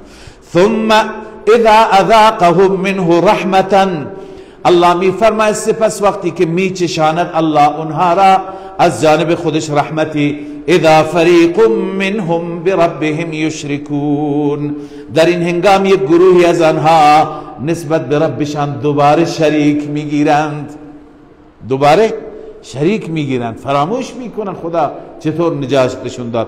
لیکفروا بما آتیناهم، این شریک گرفتن در واقع کفران نعمت خدا است. لیکفروا، تاکه کفران نعمت کنند. کفران چی بکنند؟ بما آتیناهم، اون چی که ما به اونها دادیم. لذا الله تعالی به این نوع افراد می فرماید فتمتعوا، چند روزی استفاده کنید تو دنیا، خوش بگذرونید، بهره بگیرید از متاع دنیا و از کالای دنیا استفاده کنید. فسوف تعلمون، ان قریب شما سرانجام این کار را میدونید، سرانجام شرک را میدونید که خدای تعالی به چه مصیبتی و به چه عذاب شما را گرفتار میکنه. این تهدید است. ام انزلنا علیهم سلطانا، خدا میفرماید آیا ما بر اونها دلیلی نازل کردیم برای شرکشون که فهو یتکلم بما كانوا به یشرکون، که اون دلیل و اون سلطان بیاد سخن بگوید به اون چی که به خدا شریک میگیرند، یعنی دلیلی دارن که اون دلیل شرکشون را اثبات کند. و اذا اذقنا الناس رحمتا فرحوا بها، الله میفرماید ببین انسان چگونه زود عوض میشه. هرگاه ما بچشانیم انسان را رحمتی، خوشحال میشه و مغرور میشه. و ان تصبهم سیئه، اما هر وقتی که به او مصیبتی و سیئه‌ای برسه، بما قدمت ایدیهم، بسبب عمل کردش، اذا هم یقنطون، در این هنگام انسان ها ناامید میشوند. اولم یرو، اینجا خدای تعالی دلیل دیگری بیان فرموده برای اثبات. ببینی خدای تعالی چگونه بندگان خودش را متفاوت آفریده، بندگان را رزق متفاوت میده. اولم یرو، آیا نمی بینه ان الله یبسط الرزق لمن یشاء و یقدر، خداوند فراخ می کند رزق را برای هر کسی که بخواد و تنگ می کند. ان فی ذلک لآیات لقوم یؤمنون، در این آیات و نشانات است برای قومی که ایمان بیارن. ما فکر نمی کنیم گاهی به این نکته. ما در سوره زخرف خواندیم حکمتش را، چرا خدا به بعضی داده به بعضی نداده. بعضی اهل الحاد و اهل کفر اعتراض میکنن، میگن این چی بی انصافی هست، یکی اینقدر داره که اصلا نمیتونه مالش را حساب بکنه، یکی دیگه لقمه نان شبش را نداره، این بی‌عدالتی هست. الله تعالی میفرماید نه، خدای تعالی بعضی را زیاد داده بعضی را کم داده. این یکی از دلائل قدرته. ببینید اگر ما بهش فکر بکنیم، همونطور که در سوره زخرف خواندیم، واقعا حکمتی توش هست. اون حکمت اینه که این نظام دنیا چی میشه؟ این نظام دنیا ادامه پیدا میکنه، درهم برهم نمیشه. اگر همه انسان ها یکسان بودند نظام به هم میخورد. مثلا شما حساب بکنید که همه ما تمام انسان ها میلیاردر می بودیم، همه داشتیم، هیچ نیازی نداشتیم، اون وقت کی می آمد برای ما ساخت و ساز میکرد، کارگری میکرد؟ کی می آمد برای ما کشاورزی میکرد؟ کی می آمد گوسفندان ما را نگهداری بکنه؟ کی می آمد خدمات را انجام بده؟ کی می آمد همین زباله های شهر ما را جمع بکنه؟ کی می آمد نظافت بکنه؟ هر یکی را میگفت من خودم میلیاردر، من نیازی ندارم. آیا نظام خراب میشد یا نمیشد؟ آیا مختل میشد یا نمیشد؟ الله عزوجل بندگان را طوری آفریده که بندگان نیازمند هم دیگه هستند. اونی که سرمایه‌دار است، اونی که میلیاردر هست، اون نیاز به کار و خدمت من فقیر داره. من تا وقتی برایش کار نکنم اون نمیتونه زندگی بکنه.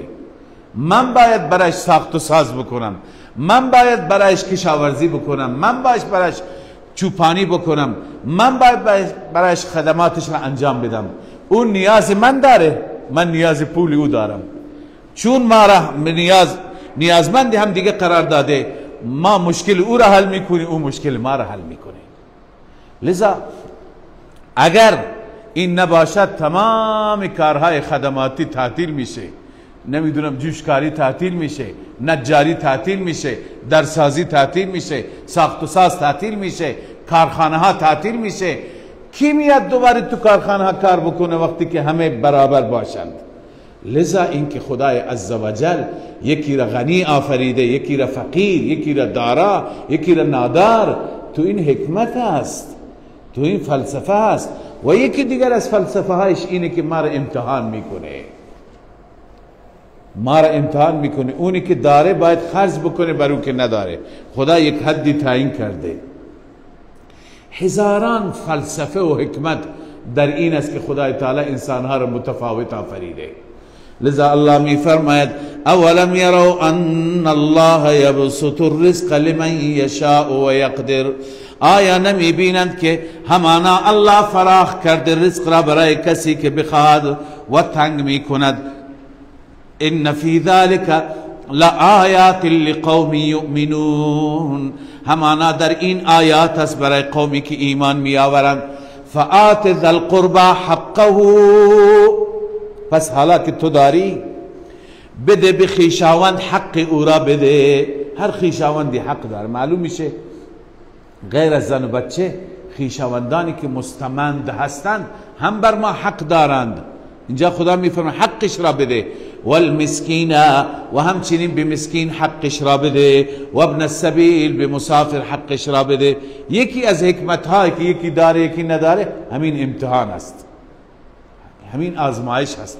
و یکی دیگه ببینید اگر همه داشته باشند هیچ کس دزدی نمی کنه، هیچ کس مال یک دیگر را بالا نمی کشه، هیچ کس بر دیگری زور نمیگه چون نیازی نداره. خب اون وقت این دنیا دار امتحان نمیشه. این دنیا دار امتحان نمیشه. دنیا دار امتحان هست که نداری چی کار میکنی؟ از راه حلال میری در میاری، از راه حرام، از راه دزدی و غصب، یعنی از راه کسب و کار. نداری یا اونی که ندارد با او چطور برخورد میکنی؟ به صورت ربوی بهش وام میدی یا بدون ربوی؟ در آینده اشاره میکنه. لذا همه این که دارا بودن و نادار بودن، عرض کردم هزاران نکته و حکمت و فلسفه تویش هست. ذالک خیر للذین یریدون وجه الله.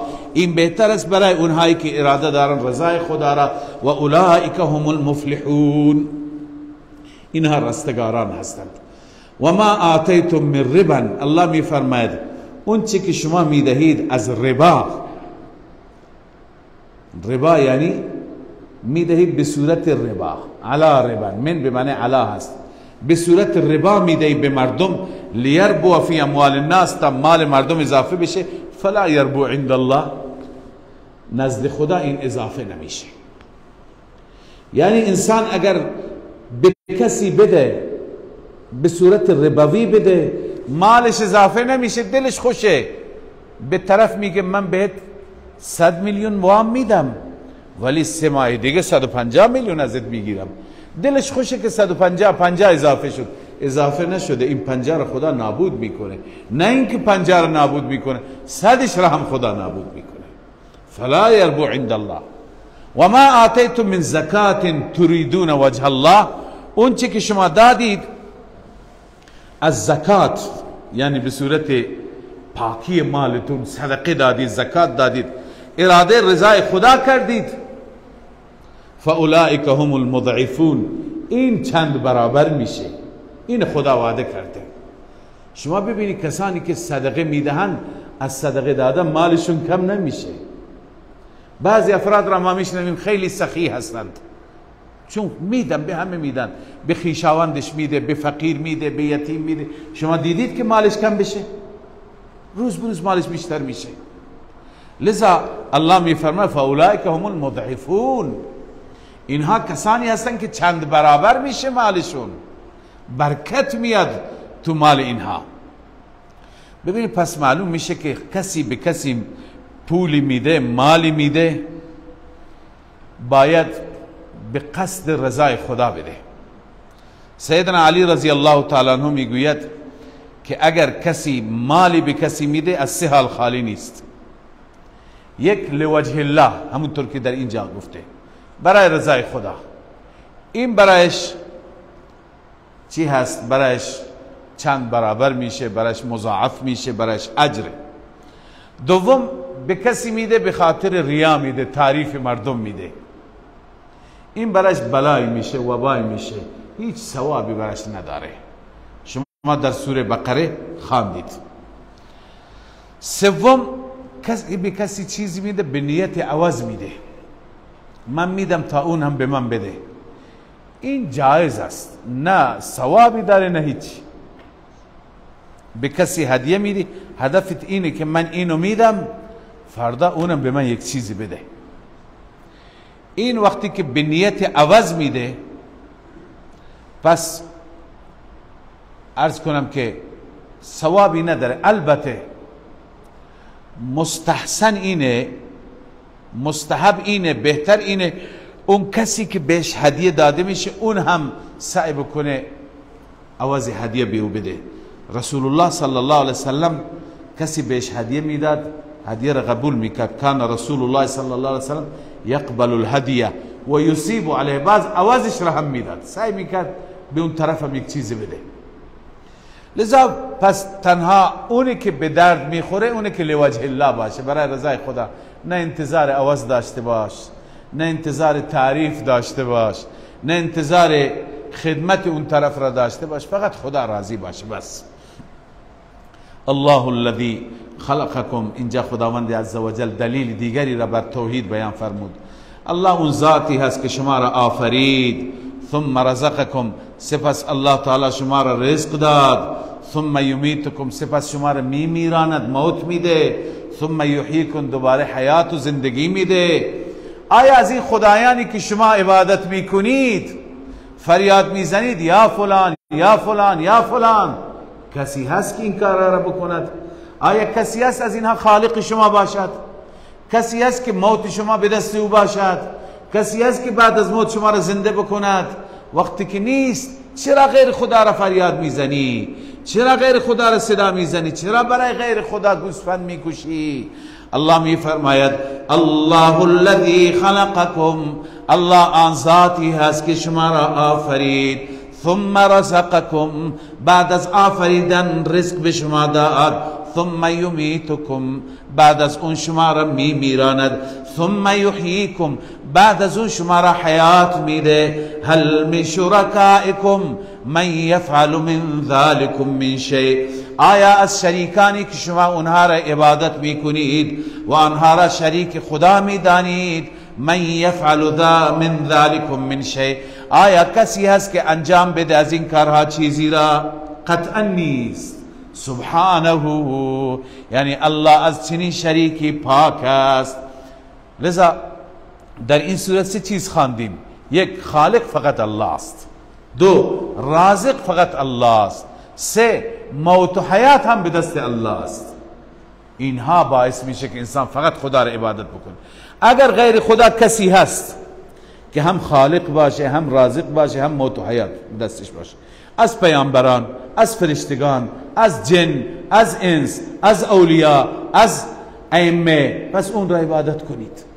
اگر نیست پس غیر خدا را عبادت نکنید. سبحانه و تعالی عما یشرکون، پاک است اون ذات و برتر است از اون چیزی که مردم شریک او میگیرند. ظهر الفساد فی البر والبحر بما کسبت ایدی الناس. الله تعالی اینجا تخویف دنیوی بیان میفرماید. چرا تمام دنیا را فساد گرفته؟ به خاطر اینکه مردم عمل کردشون بد است. به خاطر اینکه مردم عمل کردشون بد است. ظهر الفساد فی البر والبحر، ظاهر شد فساد در تمام خشکی و دریا.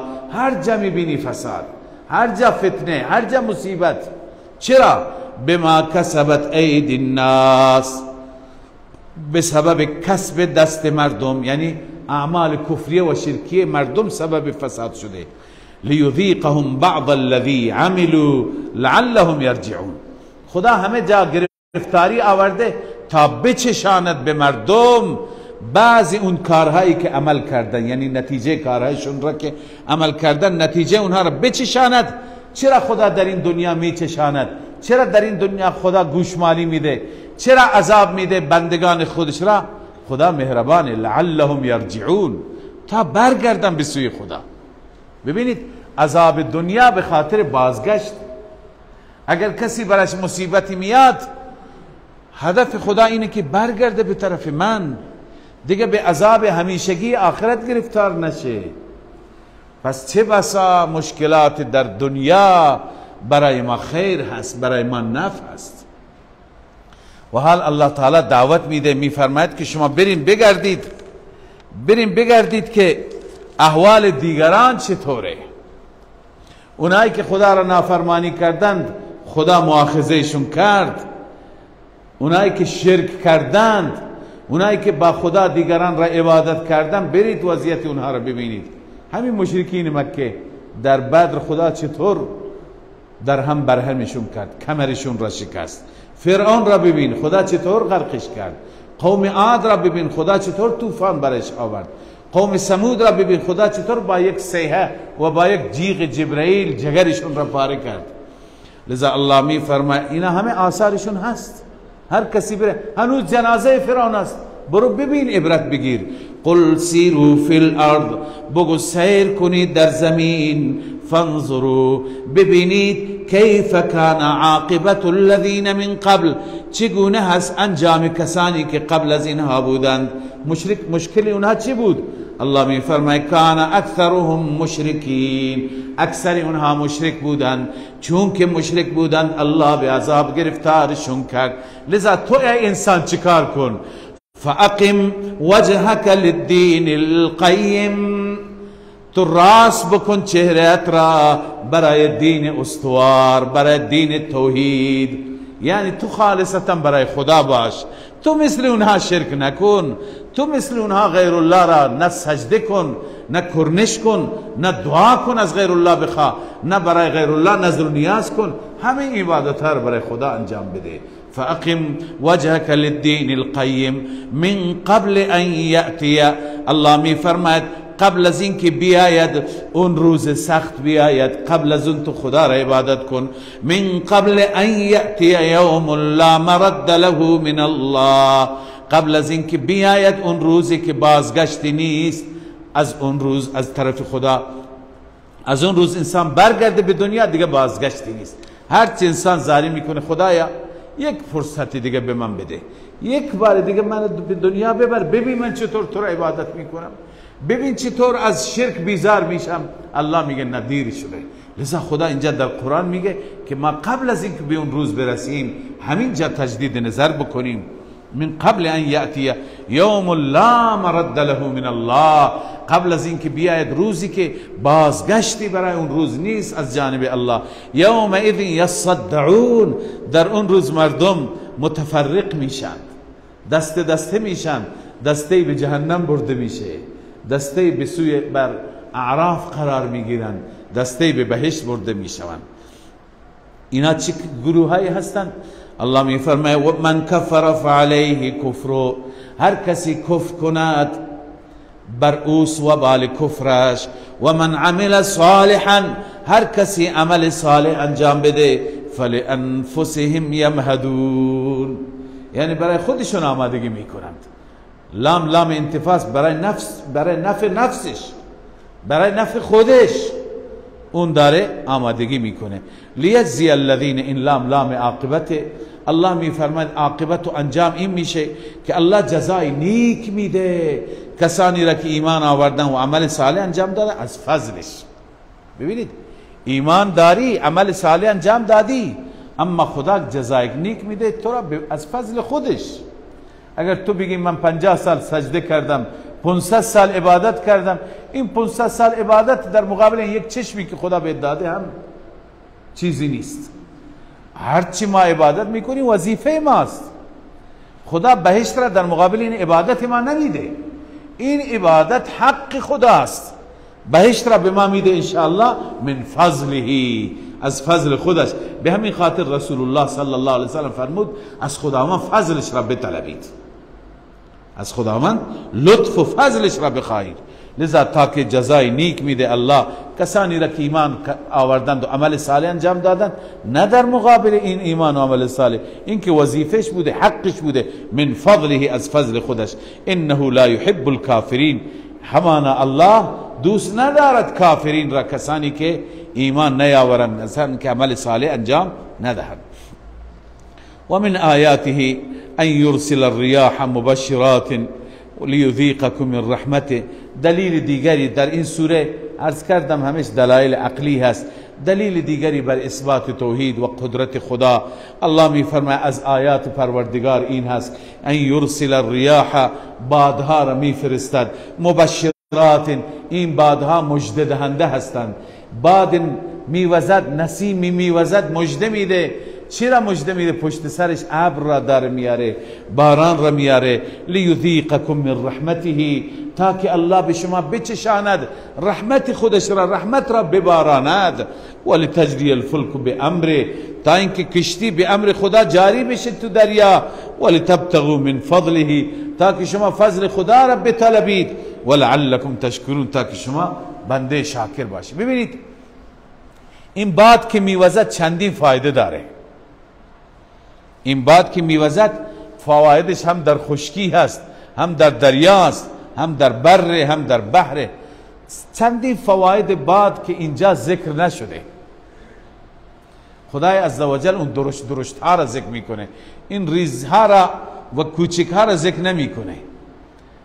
خیلی از فواید همین باد که میوزد گاهی ما عصبانی میشیم، این باد حشرات را از بین میبره، پشه ها را از بین میبره، مگس ها را از بین میبره، دیگه هر چی که ما را آزاد میده. و این باد چه تغییراتی در هوا و در تنفس ایجاد میکنه. الله عزوجل، شما ببینید تو یک خانه شما هستید، برای اینکه تنفس خوبی داشته باشید تهویه میزنید تا بالاخره هوا تازه بشه. لذا الله عزوجل این باد را که در تمام دنیا این را مسخر کرده، اینقدر فواید داره که ما 1/10 این فواید را هنوز نمیفهمیم. اما بعضی که عمدتر و درشتر هستند الله ذکر میفرماید. مثلا این باد میاد باران را بیاره، باران که بیاد سبحان الله تمام زمین شاد میشه، هم انسان خوشحاله، هم حیوان خوشحاله، هم درخت و سبزی خوشحاله. لذا الله می فرماید ان یرسل الرياح مبشرات، بادها را مژده دهنده می فرستد، ولیذیقکم من رحمته، تا که به شما بچشاند از رحمت خودش. بعد از باران که میره رحمت خدا، هر جا سبز، هر جا آباد هست، شیر فراوانه، روغن فراوانه، گندم ها، برنج ها، دیمه، تمام کشاورزی، تمام مردم شاد هستند، تمام مردم خوشحال هستند. رزق فراوان، گندم فراوان، برنج فراوان، حبوبات فراوان، میوجات فراوان. لذا این یکی از فواید است. ولتجری الفلک بامره، کشتی به امر او جاری بشه. در گذشته کشتی ها کشتی های بادبانی بود، موتوری نبود که مثل امروز موتور را روشن بکنن. کشتی را دیگه تو دریا میانداخت، بادبان ها را باز میکرد، این باد آهسته آهسته کشتی را به همون مسیر میبرد.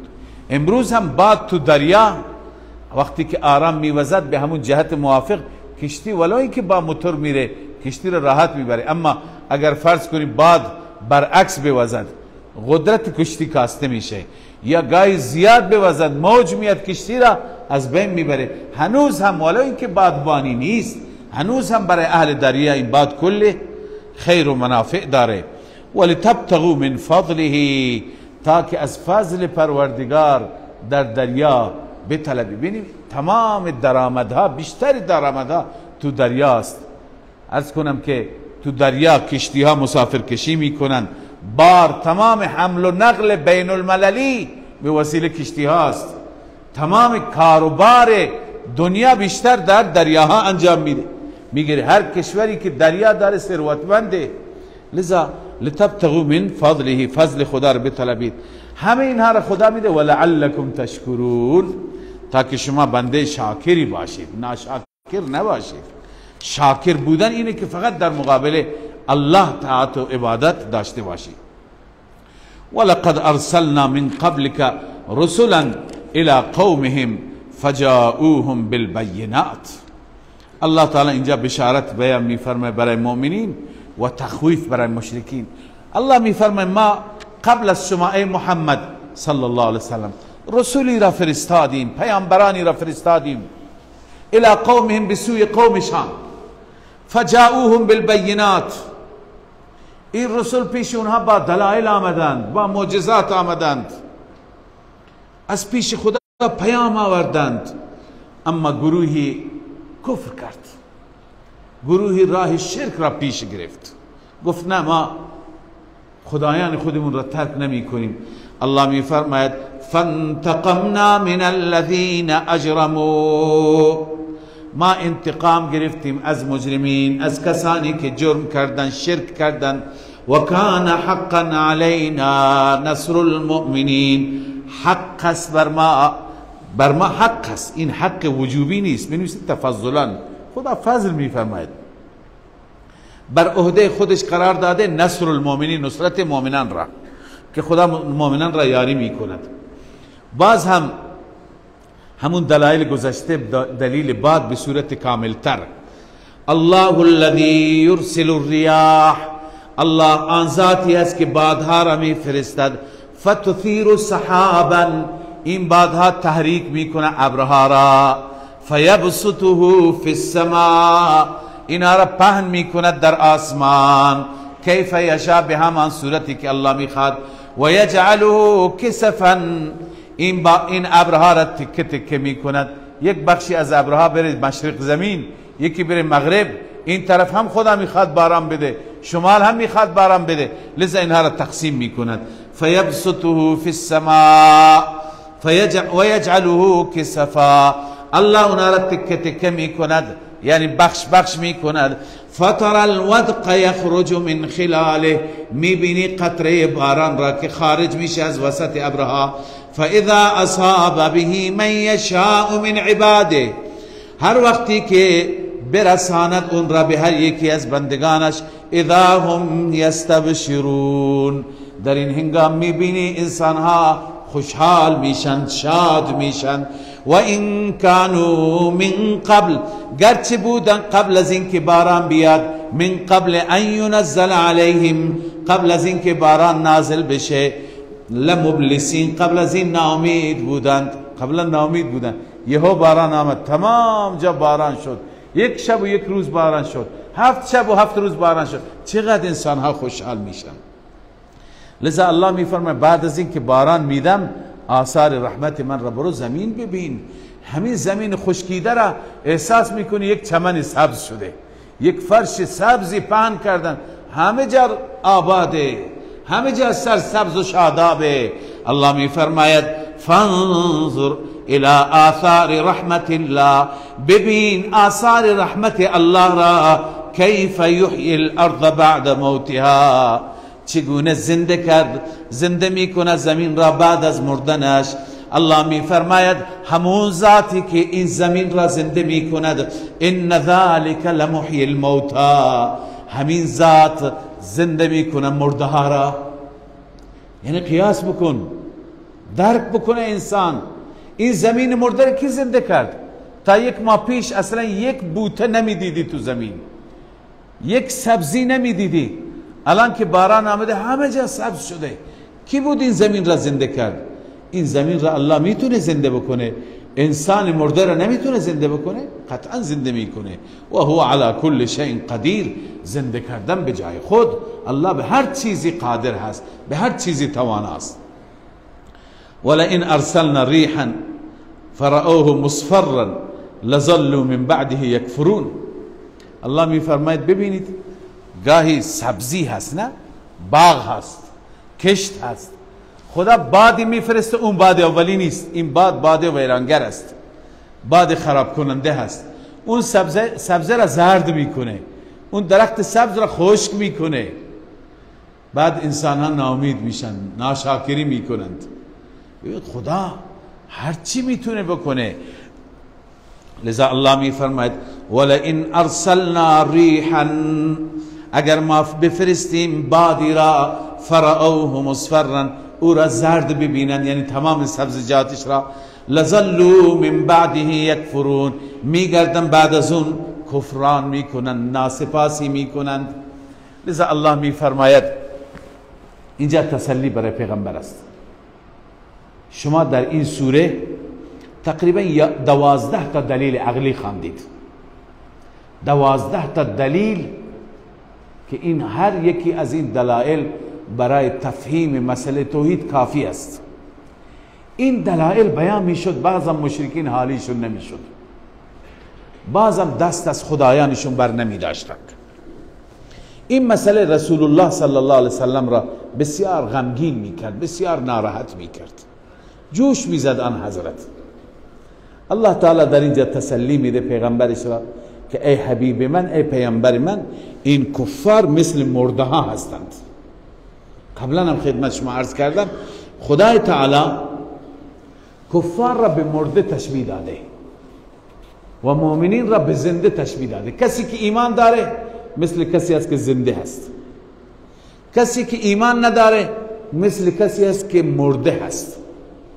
لذا با مرده میشه حرف زد؟ مرده را میشه که یک مطلبی به اونها بفهمانی؟ نمیشه. پس الله تعالی میفرماید اینها هم مثل مرده هستند. فانک لا تسمع الموتى، تو نمیشنوانی مرده ها را. تشبیه داده به مرده و تشبیه داده به انسانی که کر باشه، ناشنوا باشه، و تشبیه داده به انسانی که کور باشه، نابینا باشه. ببینید اگر کر باشه، روبروی شما باشه، شما با او صحبت بکن، شما میگه آب، شما میگه نان، او از لبهایت میخونه شما چی داری میگی، لبخانی میکنه. اما اگر کر پشتش به طرف شما باشه، شما هر چی بگی او متوجه میشه. لذا الله میفهم مثال اینها مثل اون کری است که پشتش به شماست. این دو مثال. سومین مثال، و ما انت بهادی العمی، شما نمیتونی کور را راهنمایی کنی.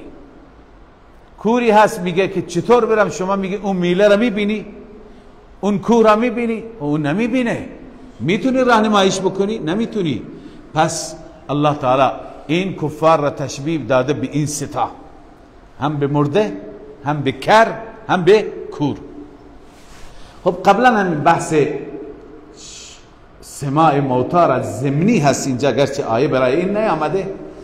خدمت شما عرض کردم که آیا مرده هایی که در قبرها هستن میشنوند یا نمیشنوند؟ یک سری احادیثی هست که بعضی میگویند میشنوند. مثلا رسول الله صلی الله علیه وسلم وقتی که کشته شدگان بدر کشته شدند، ابو جهل بیچاره کشته شد، عتبه کشته شد، شیبه کشته شد، امیه کشته شد. الله عزوجل دستور داد که رسول الله را که با اینها صحبت بکن. همه را رسول الله دستور داد در یک چاله انداختن، 70 نفر از کشته هایشون را. بعدا رسول الله گفت که آیا اون وعده که خدا کرده بود به اون وعده رسیدید؟ آیا دیدید که همونطور که من گفتم شد؟ هل وجدتم ما وعد ربكم حقا؟ اون چی که وعده کرده بود رب شما اون را حق یافتید؟ عمر فاروق گفت یا رسول الله اینا مرده هسته، اینا چطور میشنوه شما داری با اینا صحبت میکنی؟ رسول الله فرمود اینها مثل شما میشنوند. خب حالا از این حدیث معلوم میشه که مرده میشنوه، از این آیه معلوم میشه که مرده نمیشنوه. ام المؤمنین عایشه رضی الله تعالی عنها این گونه توجیه کردند. عایشه فرمودند که اونجا صدای رسول الله را خداوند معجزتاً به اونها شنواند تا بیشتر اونها حسرت بخورند، بیشتر زجر بکشند، بیشتر بسوزند. لذا اون معجزه رسول الله. اصل این همونطور که قبلا در درس گذشته عرض کردم در سوره نمل، اصل اینه که برای مرده ها سماعی نیست، شنیدنی نیست، چون که اسماع نفی شده، اسماع که نفی شده سماع هم نفی شده. اما جایی که استثناء باشه بله، جایی که خدا بخواد بشنواند استثناءات هم وجود دارد. در حدیث دیگری عزیز یادآوری کرد که می آید وقتی که شما، حدیث قرع نعال معروف است، شما مرده ها را دفن می کنید هنوز صدای کفش شما را می شنود که منکر و نکیر میاد. این حدیث را بیشتر اینطور توجیه می کنند که این حدیث کنایه از این هست که یعنی فوراً منکر و نکیر میاد. هنوز شما اونجا هستید، اگر میشنید مثلا صدای کفش شما رو میشنید، هنوز شما هستید که منکر و نکیر میاد. بعضی این حدیث را میگن نه، مرده وقتی که تازه مرده هنوز آثاری در بدنش هست، آثار حیات، مثلا هنوز خون هست، هنوز بدنش تازه هست. شما میبینید یک روز دو روز گذشته هنوز موهاش نریخته، هنوز گوشتش نریخته، هنوز بدنش خراب نشده، چون این آثار همون زندگی و همون روحی گذشته است. کم کم فاصله میگیره، کم میشه، لذا روح تازه رفته هنوز میشنود. بعضی اینطور توجیه کردند، اما بعدا سماعی نیست. علی ای حال الله تعالی اینجا به پیغمبرش میگه فانک لا تسمع الموتى، شما نمیتوانی بشنوانی مرده ها را، ولا تسمع الصم الدعاء، نمیشنوانی کر را صدا زدن را، اذا ولوا مدبرین، وقتی که برگردن پشت دهنده به شما اون نمیشنود. و ما انت بهادی العمی عن ضلالتهم، نیستی شما راهنمایی کننده کور از عرض کنم عن ضلالتهم، بر اساس گمراهیش یا بر اساس راه گم کردنش نمیتونی شما به اون راه را نشان بدی چون نمیبیند. ان تسمع الا من یؤمن بآیاتنا، نمیشنوانی مگر کسی را که ایمان به آیات ما داشته باشند، فهم مسلمون، پس اونا در مقابل آیات ما تسلیم میشن. الله الذي خلقكم من ضعف ثم جعل من بعض الضعف قوة، این دلیل عقلی 13 است. الله می فرماید ای انسان خودت را ببین، انسان خودت را مطالعه بکن، چه مراحلی بر تو گذشته. این مراحل را کی آورده؟ اول خدا تو را آفرید، ضعف در وجودت بود، چنان ضعف بود که نمیتونستی بشینی، نمیتونستی چیزی را به دست بگیری، نمیتونستی غذایی بخوری. خلاصه الله عزوجل کم کم رشد داد، قویتر شدی، آخر راه میرفتی میافتادی، چون نمیتونستی راه بری، کم کم یاد گرفتی، بعدن قوی شدی تا یک جوان تنومند و قوی هیکلی شدی، جوان قوی شدی. اما بعد از ضعف قوت خدا بهت داد، قوی شدی، بعد از قوت دوباره ضعف. انسان وقتی که جوانی را سپری میکند پیر میشه، دوباره مثل طفلی میشه، دوباره به همون حال اول برمیگرده، روز به روز ضعیفتر، آخر مثل همون بچه که نمیتونست راه بره، آخر نمیتونه راه بره، دست و پاش قدرت نداره، حرکت نداره، تا اینکه این جهان را ترک میکنه. پس انسان به حالت اول برمیگرده. این احوال متفاوت را کی ایجاد میکنه؟ الله هست که ایجاد میکنه. بعضی اینطور برداشت کردن و استدلال کردن همونطور که به حالت اول برگشتی، انسان که بمیرد دوباره به حالت اول برمیگرده. حالت اول چی بود؟ زنده شدن. لذا الله می فرماید الله الذي خلقكم من ضعف، الله آن ذاتی است که شما را آفرید، از ضعف آفرید. ثم جعل من بعد ضعف قوه، سپس بعد از ضعف الله تعالی قوت آفرید. ثم جعل من بعد قوة، سپس بعد از قوت و بعد از جوانی ضعفا و شیبه، هم ضعف و هم پیری، هر دو را الله داد. یخلق ما یشاء، الله خلق می کند هر چی بخواهد. و هو العلیم القدیر، اون ذاتی است هر چیز را می داند و قادر هست. و یوم تقوم الساعة یقسم المجرمون، حال الله تعالی تخویف اخروی بیان می فرماید. الله می فرماید وقتی که قیامت برپا بشه، چنان انسان وحشت زده، چنان مرعوب که تمام زندگی 80 ساله، 90 ساله، 100 ساله دنیا برایش به اندازه 1 ساعتی معلوم میشه. قسم میخوره مجرمان را میپرسن شما چقدر در دنیا بودی؟ سوگند به خدا 1 ساعت بیشتر نبودی. یعنی اینقدر زندگی دنیا برایش معمولی معلوم میشه. حتی با هم دیگه صحبت میکنن. تازه وقتی که حشر میشه، در سوره مومنون شما خواندید، با هم دیگه وقتی که ما از قبرها بلند بشیم از هم دیگه میپرسیم قال کم لبستم فی الارض عدد سنین، در زمین چند سال ماندیم؟ اون دیگری هرچی فکر میکنه قالو لبسنا یوما او بعض یوم، 1 روز بودیم یا نصف روز. دقیق میگه یادم نیست، 1 روز بودیم یا نصف روز. فاسأل العادین، اونایی که حساب کردن بپرسید از فرشته ها حساب کردن، از اونا بپرسید ما چقدر بودیم. فرشته میگه که شما 80 سال بودید تو دنیا، 90 سال بودی، یادت نیست. این 90 سال و 80 سال به اندازه 1 روز و نیم روز معلوم میشه. لذا مجرم سوگن میخوره، میگه من 1 ساعت بودم. الله میفرماید و یوم تقوم الساعة یقسم المجرمون، روزی که قیامت برپا میشه، یقسم المجرمون، مجرم ها سوگند میخورند، ما لبثوا غیر ساعه، نماندن غیر از 1 ساعت. كذلك كانوا يؤفكون، این گونه الله میفرماید یؤفکون، اونها برگردانده میشدن از حق. وقال الذين اوتوا العلم والایمان، میگویند کسانی که علم و ایمان داده شدند، یعنی اهل شریعت، اهل دین، اهل توحید، اونها میگن لقد لبستم فی کتاب الله الى یوم البعث. البته بعضی معتقدین درباره قبر است، میگن در قبر 1 ساعت ماندیم.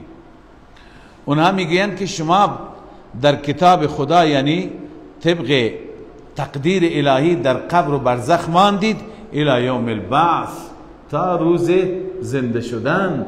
فهذا یوم البعث، امروز روز بعث است. انسان ها، بندگان خدا، الان روز بعث است. بعث یعنی بلند شدن از قبر. ولکنکم کنتم لا تعلمون، شما بودید که نمیدانستید. لذا الله می فرماید فیومئذ لا ینفع الذین ظلموا معذرتهم، اون روز روزی هست که نفع نمیدهد به کسانی که ظلم کردن معذرت خواهیشان. ولا هم یستعتبون، و نه به اونها فرصت معذرت خواهی داده میشه. یستعتبون یعنی به اونها این مهلت داده نمیشه که بیان معذرت خواهی بکنن. دیگه اونجا جای معذرت خواهی نیست. معذرت خواهی همین دنیاست، همین شب هاست، همین ماه رمضانه، همین شب قدره. اینجا انسان میتونه معذرت خواهی بکنه.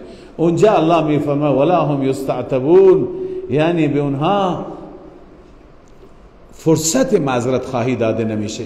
ولقد ضربنا للناس في هذا القرآن من كل مثل، الله میفرماید ما بیان کردیم برای مردم در این قرآن هر نوع مثال بیان کردیم. هر موضوع عمده را بیان کردیم. ولئن جئتهم، اما این قوم اینقدر عناد و ضد دارد ای پیامبر من، اگر پیش اونها بیاوری هر آیه را، هر نشانی را، بآیت لیقولن الذین کفروا، حتما خواهند گفت کسانی که کفر کردند ان انتم الا مبتلون، نیستی مگر شما بر مسیر باطل. چرا به شما اینطور میگن؟ خدا دلشون را مهر جباریت زده، خدا اینها را از هدایت و ایمان محروم کرده. کذالک یطبع الله علی قلوب الذین لا یعلمون، این گونه مهر زده خدا بر دل کسانی که لا یعلمون، ای لا یعلمون التوحید، کسانی که توحید را نمیفهمند، درک نمی کنند، خدا مهر زده اونها را از ایمان محروم کرده. لذا شما چه کار کن ای پیامبر؟ فاصبر، صبر کن، صبر کن، تحمل کن. ان وعد الله حق، وعده الهی حق است، وعده الهی حق است. نصرت میاد، یاری خدا میاد، فتح و ظفر میاد، موفقیت میاد. ولا یستخفنک الذین لا یوقنون، یعنی شما را وادار به خفت و سبکی نکنند. سبکی چیه؟ عجله. کسانی که یقین ندارند، کسانی که ایمان ندارند، به خدا یقین ندارند، به آخرت یقین ندارند، اونا باعث نشن که شما عجله کنید.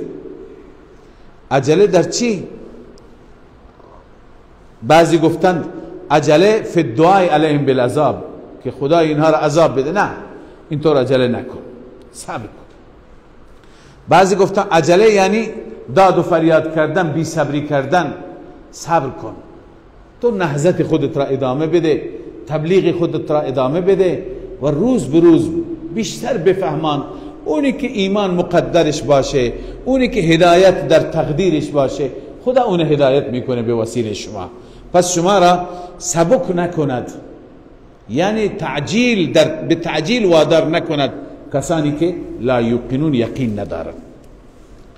خب سوره مبارکه روم بود. یک چند آیه از سوره مبارکه لقمان هم میخوانیم.